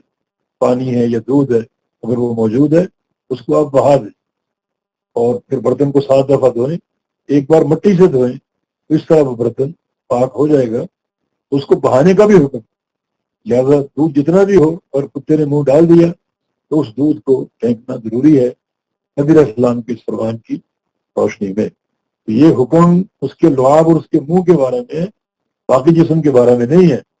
رسول اللہ علیہ وسلم کے دور میں جیسے صحابہ کہتے ہیں کتے مسجد سے گزر جایا کرتے تھے، مسجد میں آتے تھے جاتے تھے گزر جایا کرتے تھے، تو اس کا بدن بھی اگر ناپاک ہوتا جس کو چھو لینے سے 7 دفعہ دھونا پڑتا تو مسجد کی پھر 7 دفعہ صفائی کرنی پڑتی، دھونا پڑتا. لیکن ایسا کوئی چیز حکم آپ نے نہیں دیا، صرف یہ اس کے منہ اور اس کے لعاب کے بارے میں یہ آپ کا ارشاد ہے. اللہ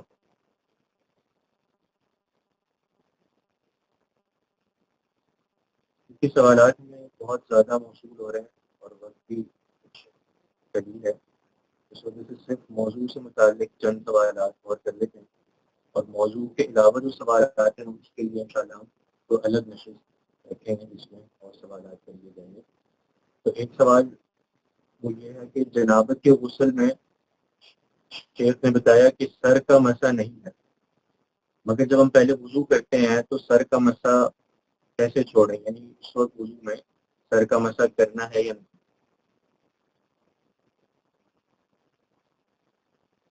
دیکھیں، یہ وضو مکمل جو ہوتا ہے وہ سر کے مسے سے ہوتا ہے. سر کا مسا کیوں نہیں ضرورت؟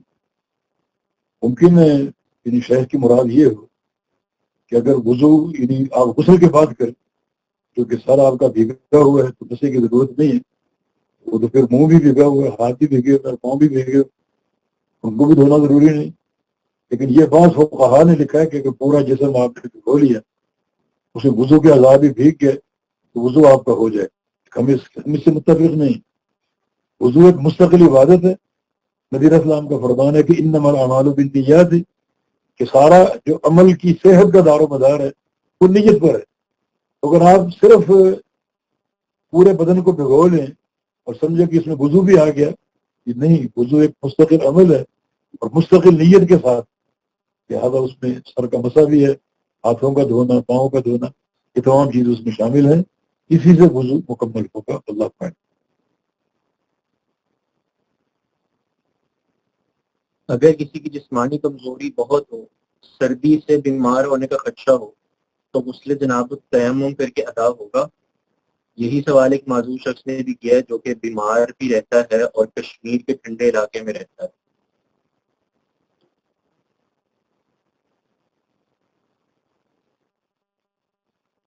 اس شخص کو غسل کی کوشش کرنی ہے.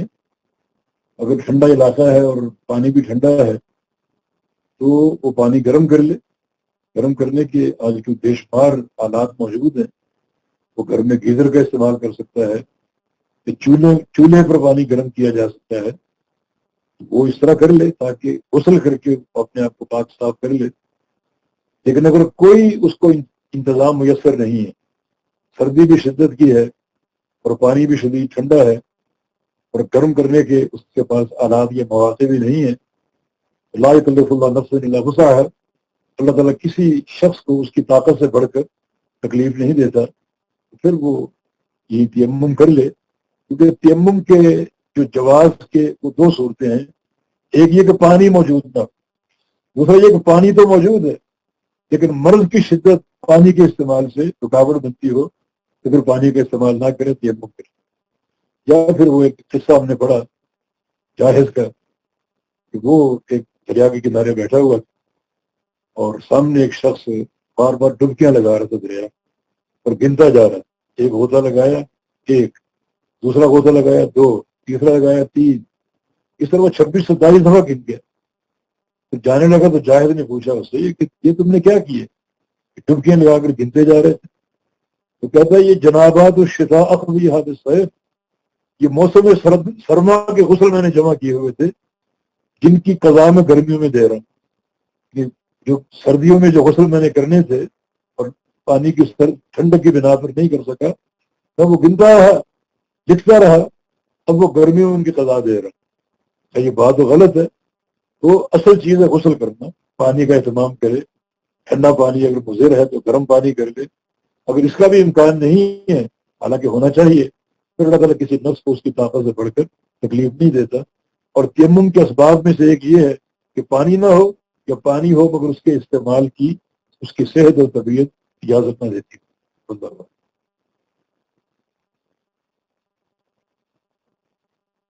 کیا ہم بستری کے بعد فوراً غسل کر لینا چاہیے یا ہم کھانا پینا یا سونا بغیر غسل کے کر سکتے ہیں؟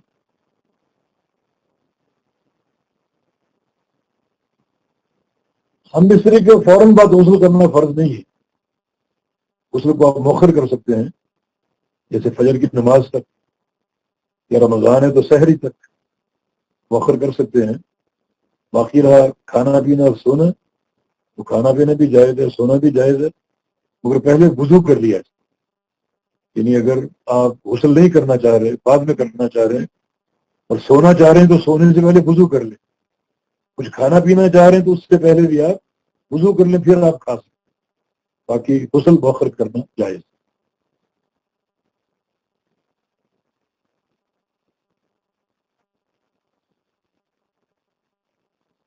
اگر کسی کو یاد نہ رہے کہ اس نے وضو سے پہلے بسم اللہ پڑھی ہے کہ نہیں، تو کیا وہ وضو دوبارہ شروع کرے گا؟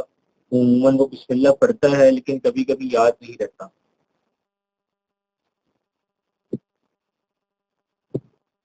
اگر یاد نہ رہا یہ قابل معافی ہے، بسم اللہ نہیں پڑھ سکا، اس کا وضو ہو جائے گا اور یہ قابل معافی ہے۔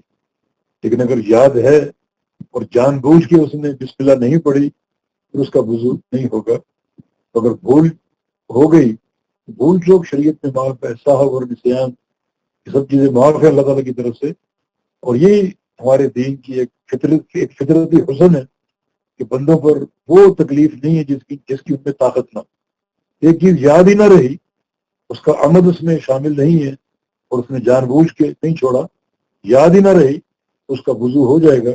لیکن اگر یاد ہے پھر نہیں پڑی، پھر نہیں ہوگی۔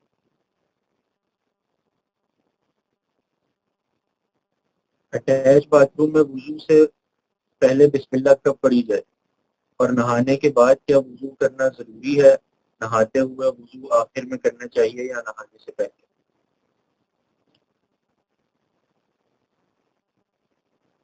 اٹیچ باتھ روم میں وضو کر سکتے ہیں، بسم اللہ نہیں پڑھ سکتے، تو بسم اللہ آپ باہر سے پڑھ کر جائیں۔ جب بیت الخلاء میں داخل ہوں، بیت الخلاء کی دعا بھی پڑھ لیں، اور آپ نے وضو کرنا ہے تو بسم اللہ پڑھ لیں، غسل کرنا ہے بسم اللہ پڑھ لیں، پھر داخل ہو جائیں۔ وہ بسم اللہ آپ کے غسل اور وضو کے لیے کفایت کر جائے گی۔ اور جو آپ نے غسل کے بعد وضو کی بات پوچھی ہے، تو غسل کی دو قسمیں، ایک غسل عام ہوتا ہے ٹھنڈک حاصل کرنے کے لیے، گرمی سے بچاؤ کے لیے، اور ایک غسل جنابت۔ غسل جنابت میں یعنی پہلے وضو کر لینا اور بعد میں غسل کر لینا، یہ طریقہ عام حدیث سے ثابت، لیکن اس میں بندے کو احتیاط کرنی پڑے گی۔ اگر وضو کر لیا ہے غسل کے دوران اس کا ہاتھ شرم گاہ سے ٹچ نہ ہو، تو دوبارہ وضو کرنا پڑے گا۔ اور اگر آپ نے پہلے غسل کر لیا بعد میں وضو کر لیا، یہ جواز بھی ثابت ہے۔ باقی غسل اگر عام ہے ٹھنڈک حاصل کرنا یا صفائی کے لیے، اس میں وضو کریں یا نہ کریں غسل آپ کا ہو جائے گا۔ لیکن اگر آپ نے نماز پڑھنی ہے اور نماز کے لیے وضو کر لیں، آپ پہلے کر لیں یا بعد میں کر لیں، تو درست ہو جائے اللہ۔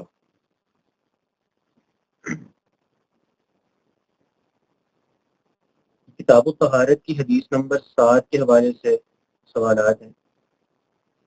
نمبر 1، نبی کریم صلی اللہ علیہ وسلم کے حوالے سے آپ اس عقیدے کو سکھاتے ہیں کہ آپ صلی اللہ علیہ وسلم بشر ہیں، جبکہ عثمان رضی اللہ عنہ کو آپ کی 2 بیٹیوں کی وجہ سے ذو النورین بھی کہا جاتا ہے، اور یہ بھی آپ نے ہی بتایا ہے، تو کیا یہ تضاد نہیں ہے دونوں باتوں میں؟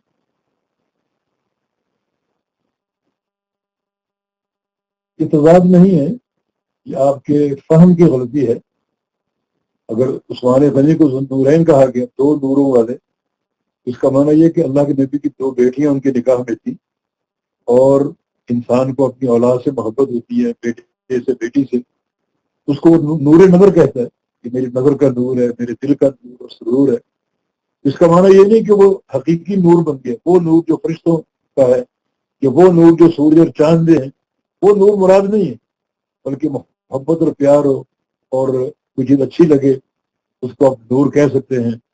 یعنی جیسے علماء ہیں کہ کسی علاقے کو اپنے علم سے روشن کرتے ہیں تو ان کو اس علاقے کا نور کہا گیا ہے۔ اسی طرح عثمان غنی رضی اللہ عنہ کو ذو النورین کہا گیا۔ تو یہ نور وہ نور نہیں ہے جو ملائکہ کا نور ہے یا سورج چاند کا نور ہے، بلکہ اس نور سے مراد اظہار محبت، اظہار شفقت، ایک پیار کا طریق کہ فلاں جو ہے وہ میرا نور نظر ہے، میری آنکھوں کا نور ہے، میرے دل کا نور ہے، یہ نور مراد۔ تو اللہ کے نبی بشر تھے، قرآن پاک میں قل انما انا بشر مثلکم، کہ آپ کہہ دیجیے کہ تم جیسا بشر ہو، تم جیسا انسان ہو۔ اور یہ بات کئی مقامات پر مذکور، یہ بات اور ہے، وہ بات اور ہے۔ یہ آپ کے اصل میں فہم کی غلطی ہے۔ نور کا اطلاق جو ہے وہ ہو سکتا ہے یعنی ان چیزوں پر جن سے آپ کو شغف ہو، محبت ہو، پیار ہو، اور جو یعنی کسی طرح بھی معاشرے کو روشنی فہم پہنچائیں، تو آپ اس کو اس معاشرے کا نور کہہ سکتے ہیں، مگر وہ نور وہ مراد نہیں ہے جو نور ملائکہ کو حاصل ہے اللہ کو۔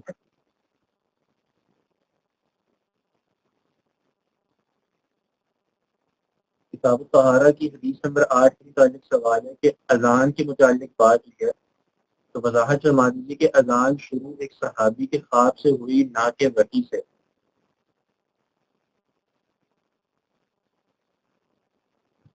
جی ہاں، یہ عبداللہ بن زید نبی ہوتے ہی جنہوں نے خواب دیکھا تھا، تو خواب حجت نہیں ہے، خواہ صحابی دیکھے یا غیر صحابی دیکھے، حجت نہیں ہے، مگر وہ خواب اللہ کے نبی سے بیان کر دی جائے اور آپ اس کی تائید کر دیں اور اس چیز کو مقرر کرنے کا حکم دے دیں، تو پھر وہ اللہ تعالیٰ کی وحی ہے۔ اللہ تعالیٰ نے ان بعض اوقات ایک چیز دین کی کسی اور کو بتائی، اس نے آ کر نبی نے السلام سے ذکر کیا اور اللہ کے نبی نے اس کی تائید کر دی اور فرمایا کہ اس کو تم اذان کہو، یہ کلمات کہا کرو۔ دراصل اذان پہلے نہیں تھی، تو لوگوں کو نماز کی اطلاع دینے کے لیے کئی تجویزیں سامنے آئیں۔ کسی نے کہا کہ باجے کا استعمال کریں، کسی نے کہا کہ بھوک کا استعمال کریں، کسی نے کہا کہ تف پیٹا کریں، مگر یہ ساری چیزیں مسترد کر دی گئی۔ یہ سوچ لے کر بعض صحابہ اپنے گھروں کو گئے، امیر عمر بن خطاب بھی اور عبداللہ بن زید بھی، تو ان کو یہ اذان خواب میں دکھائی گئی۔ تو پھر عبداللہ بن زید فوراً اللہ کے نبی کے پاس آئے کہ میں نے خواب میں یہ کلمات سنے، اللہ اکبر، اللہ اکبر، اشہد ان لا الہ الا اللہ۔ تو فرمایا کہ یہ اذان ہے تمہاری، جب بھی نماز کا وقت ہو یہ کلمات بلند آواز سے کہو تاکہ لوگوں کو نماز کے وقت کی اطلاع ہو جائے۔ تو خواب حجت نہیں ہے کسی کی، اللہ کے نبی نے اس خواب کی تائید کر دی اور اس چیز کو اپنانے کا حکم دیا، پھر گویا اللہ کی وحی ہو گئی اور بالکل آسمان سے اترا ہوا اللہ کا حکم قرار پائے گا۔ حدیث نمبر 9 کے حوالے سے سوال ہے کہ آپ صلی اللہ علیہ وسلم کو رحمت للعالمین ہے، آپ کسی کے لیے بد دعا بھی کر سکتے ہیں؟ حدیث کو وضاحت اور حوالے کے ساتھ لیں۔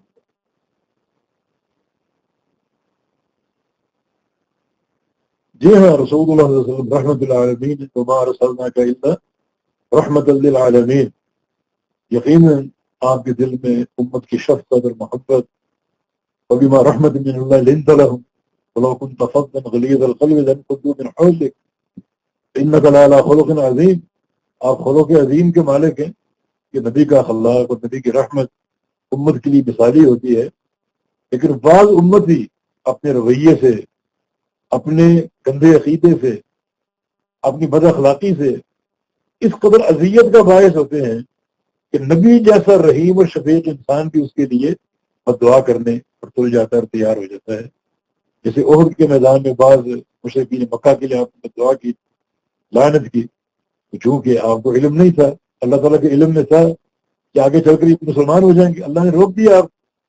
اور وہ جو 70 قراء کی شہادت کا واقعہ ہے، تو اللہ کے نبی صلی اللہ علیہ وسلم نے اس قبیلے پر جنہوں نے 70 صحابہ کو شہید کیا تھا، آپ نے پورا ایک مہینہ سورۃ نازلہ پڑھی، ان کے لیے آپ نے لعنت کی دعا کی۔ یہ وہ لوگ ہیں جن کا کردار بڑی اذیت کا باعث بنتا ہے۔ نبی علیہ السلام نے جب وہ 4 مشرکین کو قتل کرنے کا حکم دیا خواہ وہ بیت اللہ کے غلاف سے چمٹے ہیں، بیت اللہ کے غلاف سے چمٹے ہوں، حکم دیا کہ یہ بعض لوگوں کے کردار کی بنا پر، ورنہ عمومی طور پر نبی کا کردار یہی ہے. جسے طائف میں فرشتوں نے کہا اگر کہیں تم دو پہاڑوں کے بیچ میں اہل طائف کو پیس کے رکھ دیں، فرمایا کہ نہیں، وہ اس تو رحمت طلب مسلحانہ، میں رحمت بنا کر بھیجا گیا ہوں، لعنت کرنے والا نہیں. اللہم اہد قومی فانہم لا یعلمون، یا اللہ میری قوم کو ہدایت دے دے، ان کو علم نہیں ہے. اور آپ نے فرمایا کہ آج اگر یہ لوگ مسلمان نہیں ہو رہے تو یہ امید ہے کہ آئندہ ان کی اولادیں مسلمان ہو جائیں گی، اور بعد تھوڑے ہی عرصے میں اہل طائف بھی اسلام میں داخل ہو گئے اور ان کی اولادیں بھی اسلام میں داخل ہو گئی. تو نبی کا رویہ اخلاق حسنہ کا ہوتا ہے، رحمت اور شفقت کا ہوتا ہے، کیونکہ یہ رویہ دعوت میں زیادہ مؤثر اور موزوں ہوتا ہے. لیکن بعض امتیوں کا کردار اتنا ہولناک اور اتنا کربناک ہوتا ہے کہ اللہ کے نبی کو بھی بددعا کرنی پڑ جاتی ہے، حالانکہ نبی بڑا رحیم اور شفیق ہوتا ہے. اور نبی علیہ السلام کی ایک حدیث ہے، وہ شخص انتہائی لعنت کے قابل ہے جس کو اللہ کا نبی قتل کرتا ہے. اللہ کے نبی تو رحیم ہے، شفیق ہے، امت سے محبت کرنے والا، لیکن کچھ کفار ایسے بد نصیب ہوتے ہیں اور اس قدر ان کا کردار اذیت پر مبنی ہوتا ہے کہ اللہ کے نبی تک کو اس پر تلوار اٹھا کر اس کو قتل کرنا پڑ جاتا ہے. اور پیارے پیغمبر صلی اللہ علیہ وسلم نے اپنی پوری جہادی زندگی میں ایک کافر کو قتل کیا تھا، اور آپ کا فرمان ہے کہ ایک کافر 1000 کافر میری تلوار سے قتل ہوں، اس سے بہتر میں سمجھتا ہوں کہ میری دعوت سے ایک بندہ مسلمان. یہ آپ کی شفقت اور محبت کی دلیل ہے. ایک شخص میری دعوت سے اسلام قبول کر لے، یہ زیادہ بہتر ہے اس چیز سے کہ جہاد کے میدان میں 1000 کفار میری تلوار سے قتل. اس میں نبی کی رحمت اور شفقت ٹپکتی ہے. لیکن یہ بعض امتیوں کا کردار اتنا ہولناک ہوتا ہے کہ اللہ کے نبی صلی اللہ علیہ وسلم اس کے لیے مد دعا پر مجبور ہوتے. کتاب طہارہ کی حدیث نمبر 18 کے حوالے سے سوال ہے کہ مسواک کے استعمال اور پیمائش کی کوئی مدت مقرر اور کوئی مقدار مقرر ہے؟ بعض لوگوں سے سنا ہے کہ مسواک کو ضائع کرنا قتل کے مترادف ہے. اسی طرح استعمال شدہ مسواک کی بھی کوئی تعظیم شریعت سے ملتی ہے؟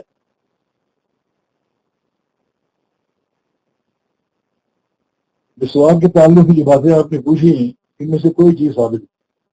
نہ اس کی مقدار ثابت ہے کتنی لمبی ہو، نہ اس کا قطر ثابت ہے کتنی موٹی ہو، اور نہ مسواک کرنے کی کیفیت ثابت ہے. ہاں طولن و عرضن اللہ کے نبی نے کی، لمبائی میں اور چوڑائی میں، اوپر سے نیچے، اور پھر لمبائی میں آپ نے مسواک کی، یہ چیز تو ملتی ہے. باقی مسواک کی یہ تعظیم جو آپ نے پوچھی کہ استعمال شدہ مسواک کو ضائع کرنا کسی کو قتل کرنے کے مترادف ہے، یہ بالکل ایک ایسی چیز جو غیر شرعی اور شریعت سے ثابت نہیں ہے. نہ ایسی مسواک کی تعظیم کا کوئی حکم ہے، نہ اس کی حفاظت کا کوئی حکم. ایک چیز آپ نے استعمال کی کہ طہارت کا ایک آلہ آپ نے استعمال کیا، اور جب اس کی حفاظت ختم ہو گئی اس کو آپ تلف بھی کر سکتے ہیں، ضائع بھی کر سکتے ہیں. اس کو سنبھالنا، اس کی تعظیم کرنا، اس میں سے کوئی چیز ثابت نہیں. حدیث نمبر 16 کے حوالے سے سوال ہے کہ رسول اللہ صلی اللہ علیہ وسلم نے فرمایا کہ قبر کو پختہ نہ بناؤ، تحریر نہ لکھو، عمارت نہ بناؤ، میلے کی جگہ نہ بناؤ. کیا اس حدیث کا نفاذ روزہ رسول صلی اللہ علیہ وسلم پر نہیں ہوتا؟ کیونکہ ان میں سے ساری تو نہیں لیکن چند ایک روزہ رسول پر تو پائی جاتی ہیں، جیسا کہ عمارت بنی ہوئی ہے، روزے کی جالیوں پر درود پاک اور اس طرح کی دیگر چیزیں.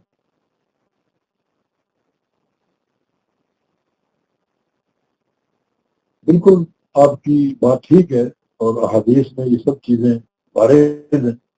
قبر پختہ نہ ہو، اور قبر اونچی نہ ہو، اور قبر پر کوئی عمارت نہ ہو، یہ سب ثابت.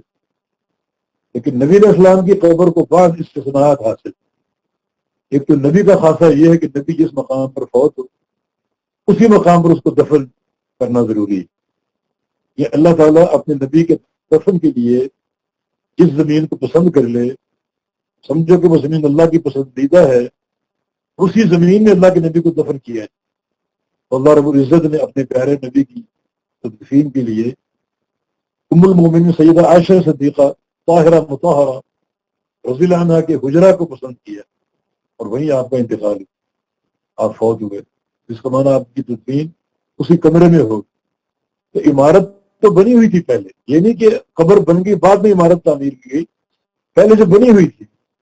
لہذا یہ نہیں ہے کہ عمارت بعد میں بنائی گئی، تو پہلے سے بنی ہوئی تھی. اور نبی کی تدفین کے تعلق سے بعض خصائص ایسے ہیں جن کو ہم استثنائی درجہ دے سکتے ہیں. تو کوئی چیز لکھی ہوئی نہیں ہے، جالیاں جہاں بنی ہوئی ہیں اللہ کے نبی کی قبر نہیں ہے، قبر بہت نیچے ہے اور کچی ہے، اور جو ایک عمارت اس پر تعمیر ہے وہ پہلے سے تعمیر. لہٰذا جو باتیں آپ نے لکھی ہیں وہ اس یہاں منطبق نہیں ہوتی. قبر بہت نیچے ہے، اور جالیاں اور جو دیواریں اور جو بنائی گئی وہ سب کی سب اوپر ہیں. اور شیخ الاسلام نے ایک بات کی ہے، یہ حکمت الہیہ ہے کہ اللہ کے نبی کی قبر اس سارے احاطے میں آ گئی تاکہ قبر محفوظ ہو. ورنہ قبر اگر اوپن ہوتی، قبر اگر منظر عام میں ہوتی، پتہ نہیں لوگ کیا کچھ کرتے، اس قبر میں آ کر کس قسم کی خرافات کرتے، شرکیہ امور اپناتے، قبر کے طواف کرتے. اب حالانکہ قبر چھپی ہوئی ہے پھر بھی لوگ طرح طرح کی شرک جو ہے وہ انجام دے رہے ہیں. تو یہ اللہ تعالیٰ کی حکمت ہے کہ اللہ رب العزت نے اپنے نبی کی قبر کو کس طرح چھپا لی ہے تو لوگوں کے سامنے ظاہر نہیں ہے، تاکہ معاشرہ اکثر خرافات سے محفوظ رہے. تو یہ تمیزات تھے آپ کی قبر کے تعلق سے. باقی عمومی حکم یہی ہے، قبر پختہ نہ ہو، قبر اونچی نہ ہو، اور قبر پہ کچھ لکھا نہ جائے، اور قبر پر کپا یا عمارت نہ ہو. یہ عام قبروں کے لیے یہی ہے. لیکن نبی علیہ السلام جو کہ جہاں فوت ہوئے وہی زمین پسندیدہ تھی آپ کے دفن کے لیے، اور وہاں انہیں کمرہ حجرہ موجود تھا سیدہ عائشہ صدیقہ کا، اس لیے وہ بات اس سے مستثنیٰ ہے. پتہ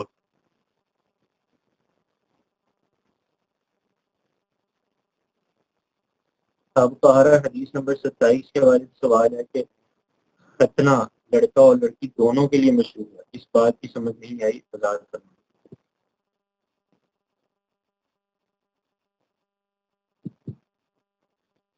ختنہ امور فطرت میں سے نبی علیہ السلام کی حدیث ہے خمس من الفطرہ کہ 5 کام فطرت سے ہیں جن میں ختنہ کا بھی ذکر آپ نے کی. امور فطرت وہ ہیں کہ جن امور پہ اللہ تعالیٰ نے انسانوں کو رکھا اور پیدا کیا. امور فطرت وہ امور ہیں جو سارے انبیاء کی شریعت میں داخل اور شامل، کیونکہ فطرت کے امور ہے اور دین فطرت کے خلاف نہیں ہے. لیکن ختنہ بھی سارے انبیاء کی شریعتوں میں موجود تھا اور یہ امور فطرت میں سے ہے. اور ختنہ یہاں عام ہے، یعنی لڑکا اور لڑکی یا مرد اور عورت دونوں کا ختنہ.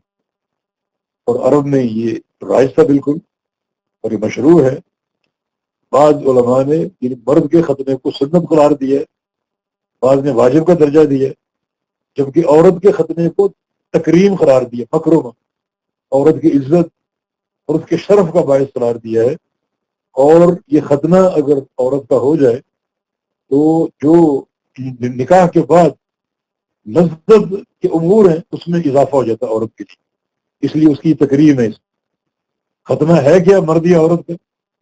جو شرمگاہ کا اگلا حصہ مرد کے لیے، جو کھال اس حصے کو ڈھانپتی ہے اس کھال کو کاٹ کے زائل کرنا، یہ مرد کا ختنہ جس کو حشفہ کہا جاتا ہے. وہ کھال کاٹ دے، حشفہ ظاہر ہو جائے، یہ مرد کے ختنے کی حد ہے. عورت کا ختنہ جو ہے وہ اس کی شرمگاہ کے اوپر بالکل اوپر کے حصے میں ایک جھلی سمجھ لیں یا ایک گوتھڑا سمجھ لیں، اس میں اس کو ہلکا سا چھیلنا، ہلکا سا، یہ عورت کا ختنہ ہے. یہ عورت کے لیے مکرمہ ہے اور مرد کے لیے وجوب اور سنت کے درجے میں داخل ہے، امور فطرت میں سے ہے. امور فطرت کے انجام دہی ضروری ہے. ہمارے معاشرے میں یہ بچی کا ختنہ نہیں کیا جاتا، لیکن عرب میں یہ اب تک یہ چیز رائج ہے، اور اگر ایسا کیا جائے تو یہ دین کے منافی نہیں ہے، بلکہ اس حدیث کی روح سے یہ فطرت کا امر ہے اور اس کو جاری ہونا چاہیے. اللہ تعالیٰ توفیق. حدیث نمبر 28 کے حوالے سے سوال ہے کہ جنوبی ہونے کی صورت میں صبح و شام کے اذکار اور مثلا کھانے کھانے کی دعا، بیت الخلاء جانے کی دعا اور دیگر دعائیں پڑھنا کیسا ہے؟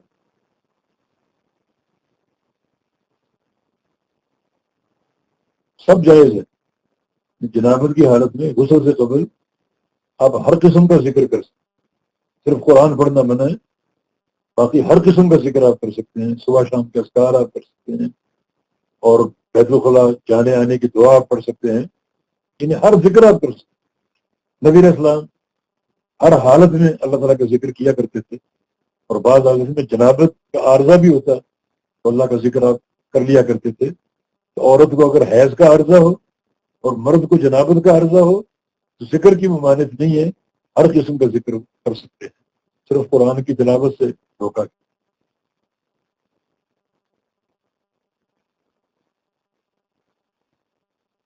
حدیث نمبر 19 کے حوالے سے سوال ہے کہ چونکہ اس حدیث میں نبی پاک صلی اللہ علیہ وسلم کی وفات کا ذکر ہے، تو یہ وضاحت درکار ہے کہ نبی صلی اللہ علیہ وسلم کو غسل آخر کس نے دیا، نماز جنازہ کس نے پڑھائی، تدفین کتنے دن بعد ہوئی، اگر کچھ دن لیٹ ہوئی تو وجہ بیان کی ہے۔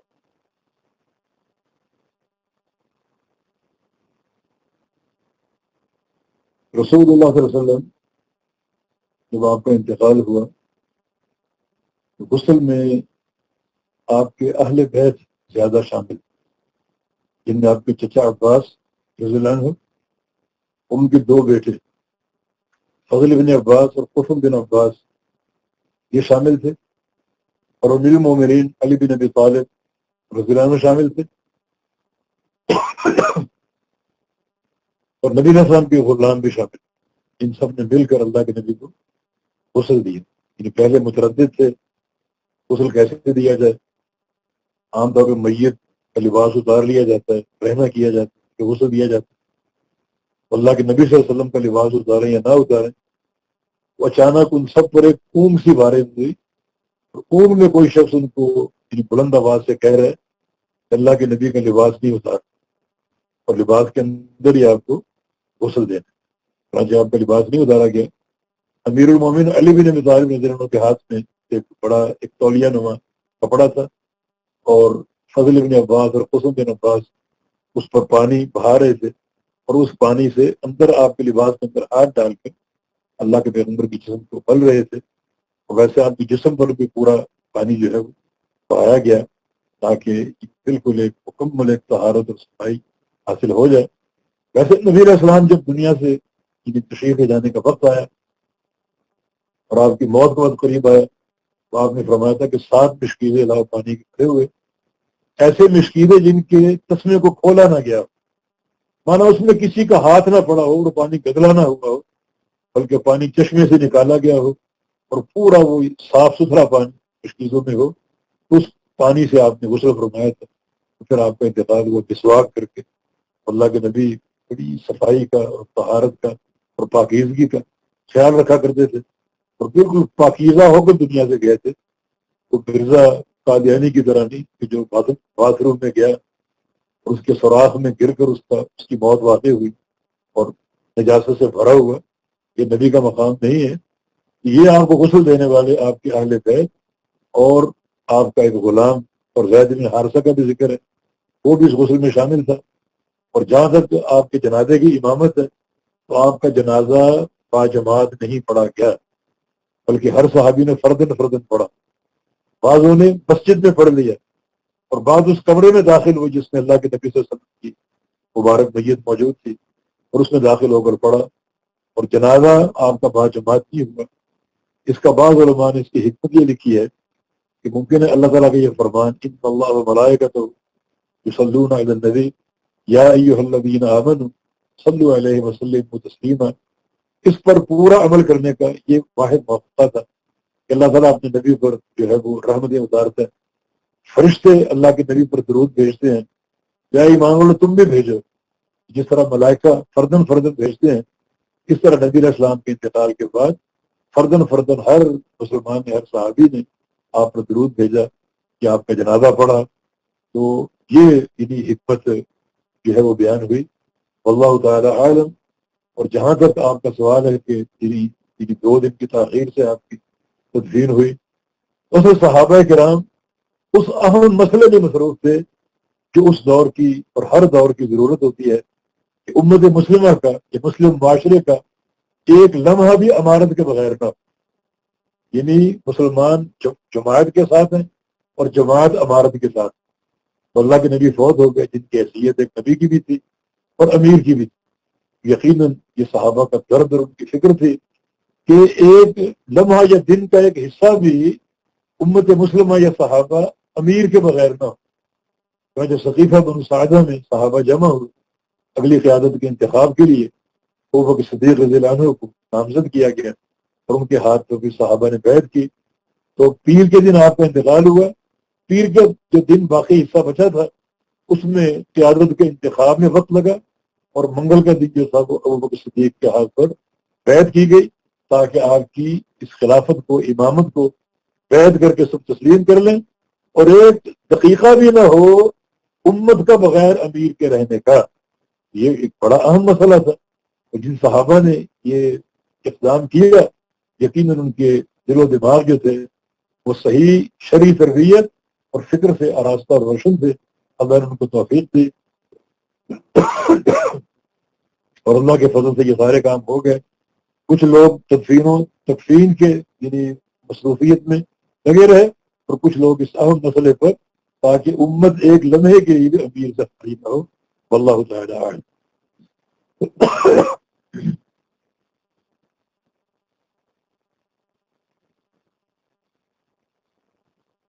آخری 2 سوال ہیں جو کرنے لگے.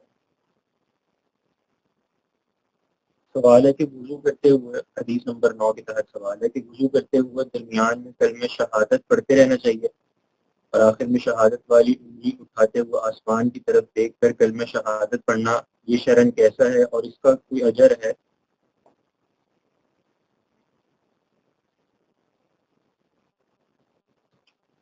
وضو کے دوران یہ کلمہ شہادت پڑھنا کوئی اس کا اصل نہیں، ثابت نہیں.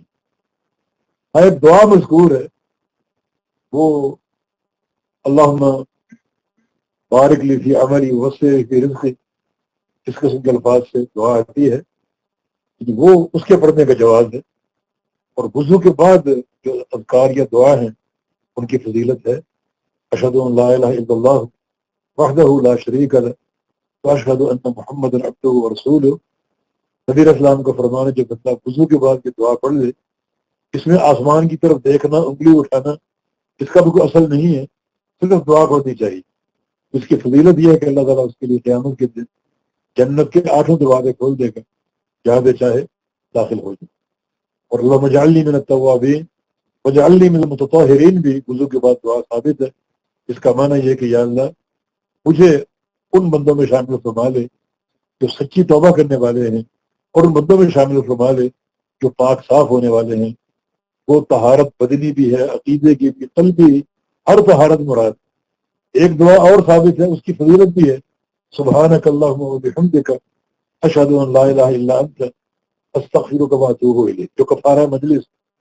یہ دعا وضو کے بعد بھی پڑھ سکتے ہیں. اس کی فضیلت یہ ہے، نبی علیہ السلام کا فرمان ہے کہ اللہ تعالیٰ اس دعا کو ایک بڑے قیمتی یعنی کاغذ پر تحریر کرتا ہے، جب تحریر کرنے کا حکم دیتا ہے.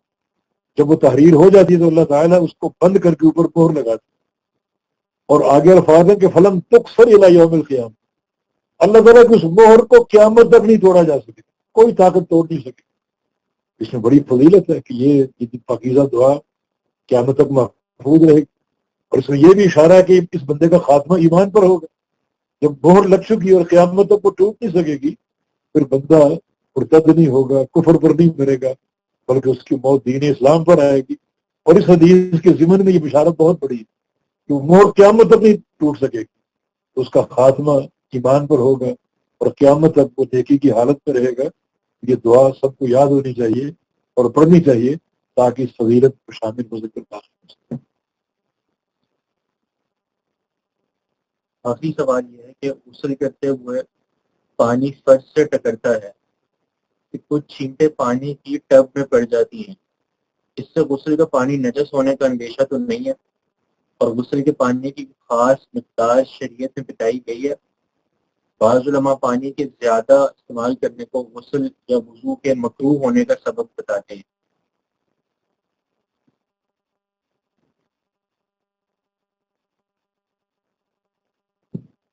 یہ ٹب وغیرہ جو رکھا جاتا ہے باتھ روم میں، رات سے غسل کر رہے ہیں، یقیناً فرش سے چھینٹیں اڑ کر اس میں پڑتی ہوں گی، اس سے پانی ناپاک نہیں ہوتا. ناپاک تب ہوگا جب فرش پر آپ کو غلاظت یا نجاست نظر آ رہی ہے، پیشاب آپ کو نظر آ رہا ہے یا اور نجاست آپ کو نظر آ رہی ہے، اس سے ٹچ ہو کر چھینٹیں ٹپ میں پڑے پھر پانی ناپاک ہو جاتا ہے۔ لیکن اگر فرش صاف ہے اور اس سے چھینٹیں اڑ کر پڑ رہی ہیں تو کوئی حرج نہیں۔ اور اگر اس بارے میں آپ سوچتے رہیں کہ ہو سکتا ہے ناپاک ہو گیا اور ناپاک ہو گیا، تو اس سے شیطان کو موقع ملتا ہے آپ کے اندر داخل ہونے کا اور آپ کے اندر وسوسے کا مرض پیدا کرتے ہیں۔ تو اگر وسوسے کے مرض کے پیدا ہونے کا اندیشہ ہو کہ بڑا برا مرض ہے تو آپ اس سے گریز کریں، ایسی جگہ غسل کریں جہاں ایسا اندیشہ نہ ہو اور بالکل پاک صاف جگہ ہو۔ لیکن ہم یہ آخری بات یہ عرض کرتے ہیں کہ نجاست اگر نظر آ رہی ہے، اس سے اڑ کر کوئی چھینٹ پڑتی ہے پانی میں تو پانی ناپاک ہوتا ہے، جسم پر پڑتی ہے جسم ناپاک ہوتا ہے۔ لیکن ظاہر اس کا فرش اگر صاف ہے اور آپ غسل کر رہے ہیں، چھینٹیں اڑتی ہیں تو اس میں کوئی نہ وسوسے کی ضرورت ہے اور نہ پریشان ہونے کی ضرورت ہے، وہ پانی پاک اور غسل آپ کا صحیح۔ جہاں تک غسل کے پانی کی مقدار کی بات ہے تو نبی علیہ السلام کے دور میں ایک سا پانی کا ذکر، ایک سا پانی، اور ایک سا پانی یعنی 5 مد کے برابر، یعنی سمجھے کہ تقریباً 2.5 کلو کے قریب یا 2.5 لیٹر کے قریب، اتنے پانی سے اللہ کے پیغمبر صلی اللہ علیہ وسلم غسل کیا کرتے تھے۔ اس سے یہ واضح ہوتا ہے کہ زیادہ پانی استعمال کرنا یہ یعنی کراہت کے زمرے میں آتا ہے، اور کوشش انسان یہ کرے کہ کم سے کم پانی استعمال کرے۔ لہٰذا اتنے پانی سے آپ نے غسل کیا یہ افضل ہے، اللہ کے نبی کی سنت پر آپ عمل کر رہے ہیں۔ بعض صحابہ اور صحابیات کا بھی اتنے پانی سے غسل کرنا ثابت ہے، لیکن اس سے زیادہ پانی اگر استعمال ہو گیا وہ جائز ہے۔ وضو یا غسل مکروہ نہیں ہے، آپ کا عمل مکروہ ہے۔ وضو بھی ٹھیک ہے، غسل بھی ٹھیک ہے، لیکن چونکہ زیادہ پانی آپ نے استعمال کیا، لیکن طریقہ آپ کا مکروہ ہے، لیکن وضو بھی درست ہے، آپ کا غسل بھی درست۔ اللہ اسی پر کیونکہ ہمارے یہاں وقت بھی کافی ہو چکا ہے، تقریباً 12 بجنے والے ہیں۔ جی السلام علیکم و رحمۃ اللہ وبرکاتہ۔ کر دیا جاتا ہے الحمدللہ۔ بارک اللہ فیک شیخ، اللہ تعالیٰ آپ کو جزائے خیر دے، جزاکم اللہ خیر۔ ماشاءاللہ بہت اچھا رہا اور بہت علمی فائدہ حاصل ہوا ہمیں الحمدللہ۔ یہ ہماری کتاب الطہارت جو مکمل ہو چکی تھی، ابھی کتاب الصلاۃ شروع ہوئی ہے، تو اس میں کافی احادیث ہیں۔ انشاءاللہ رمضان کے بعد پھر نماز کے متعلق جو سوالات ہیں وہ لے لیے جائیں گے، اور ممکن ہے رمضان میں کچھ ضرورت پڑے گی تو انشاءاللہ پھر وہ سوالات آپ کو بھیج دیے جائیں گے۔ اللہ آپ کو برکت دے، جزاکم اللہ خیر سے۔ بارک اللہ فیک۔ آپ کے عمل قبول فرما دے۔ میری بات ہوئی تو وہ اللہ کی توفیق سے ہوئی، غلط ہوئی تو وہ میری طرف سے، شیطان کی طرف سے، اللہ اس کے رسول کے دین سے بری ہے۔ اللہ تعالیٰ ہمیں صحیح دین کا فہم عطا فرمائے اور صحیح باتیں اس کا عمل کی توفیق۔ بارک اللہ فیک۔ سبحانک اللہ سبحانك اللهم وبحمدك أشهد أن لا إله إلا أنت أستغفرك وأتوب إليك۔ بارک اللہ فیک۔ السلام علیکم و رحمۃ اللہ وبرکاتہ۔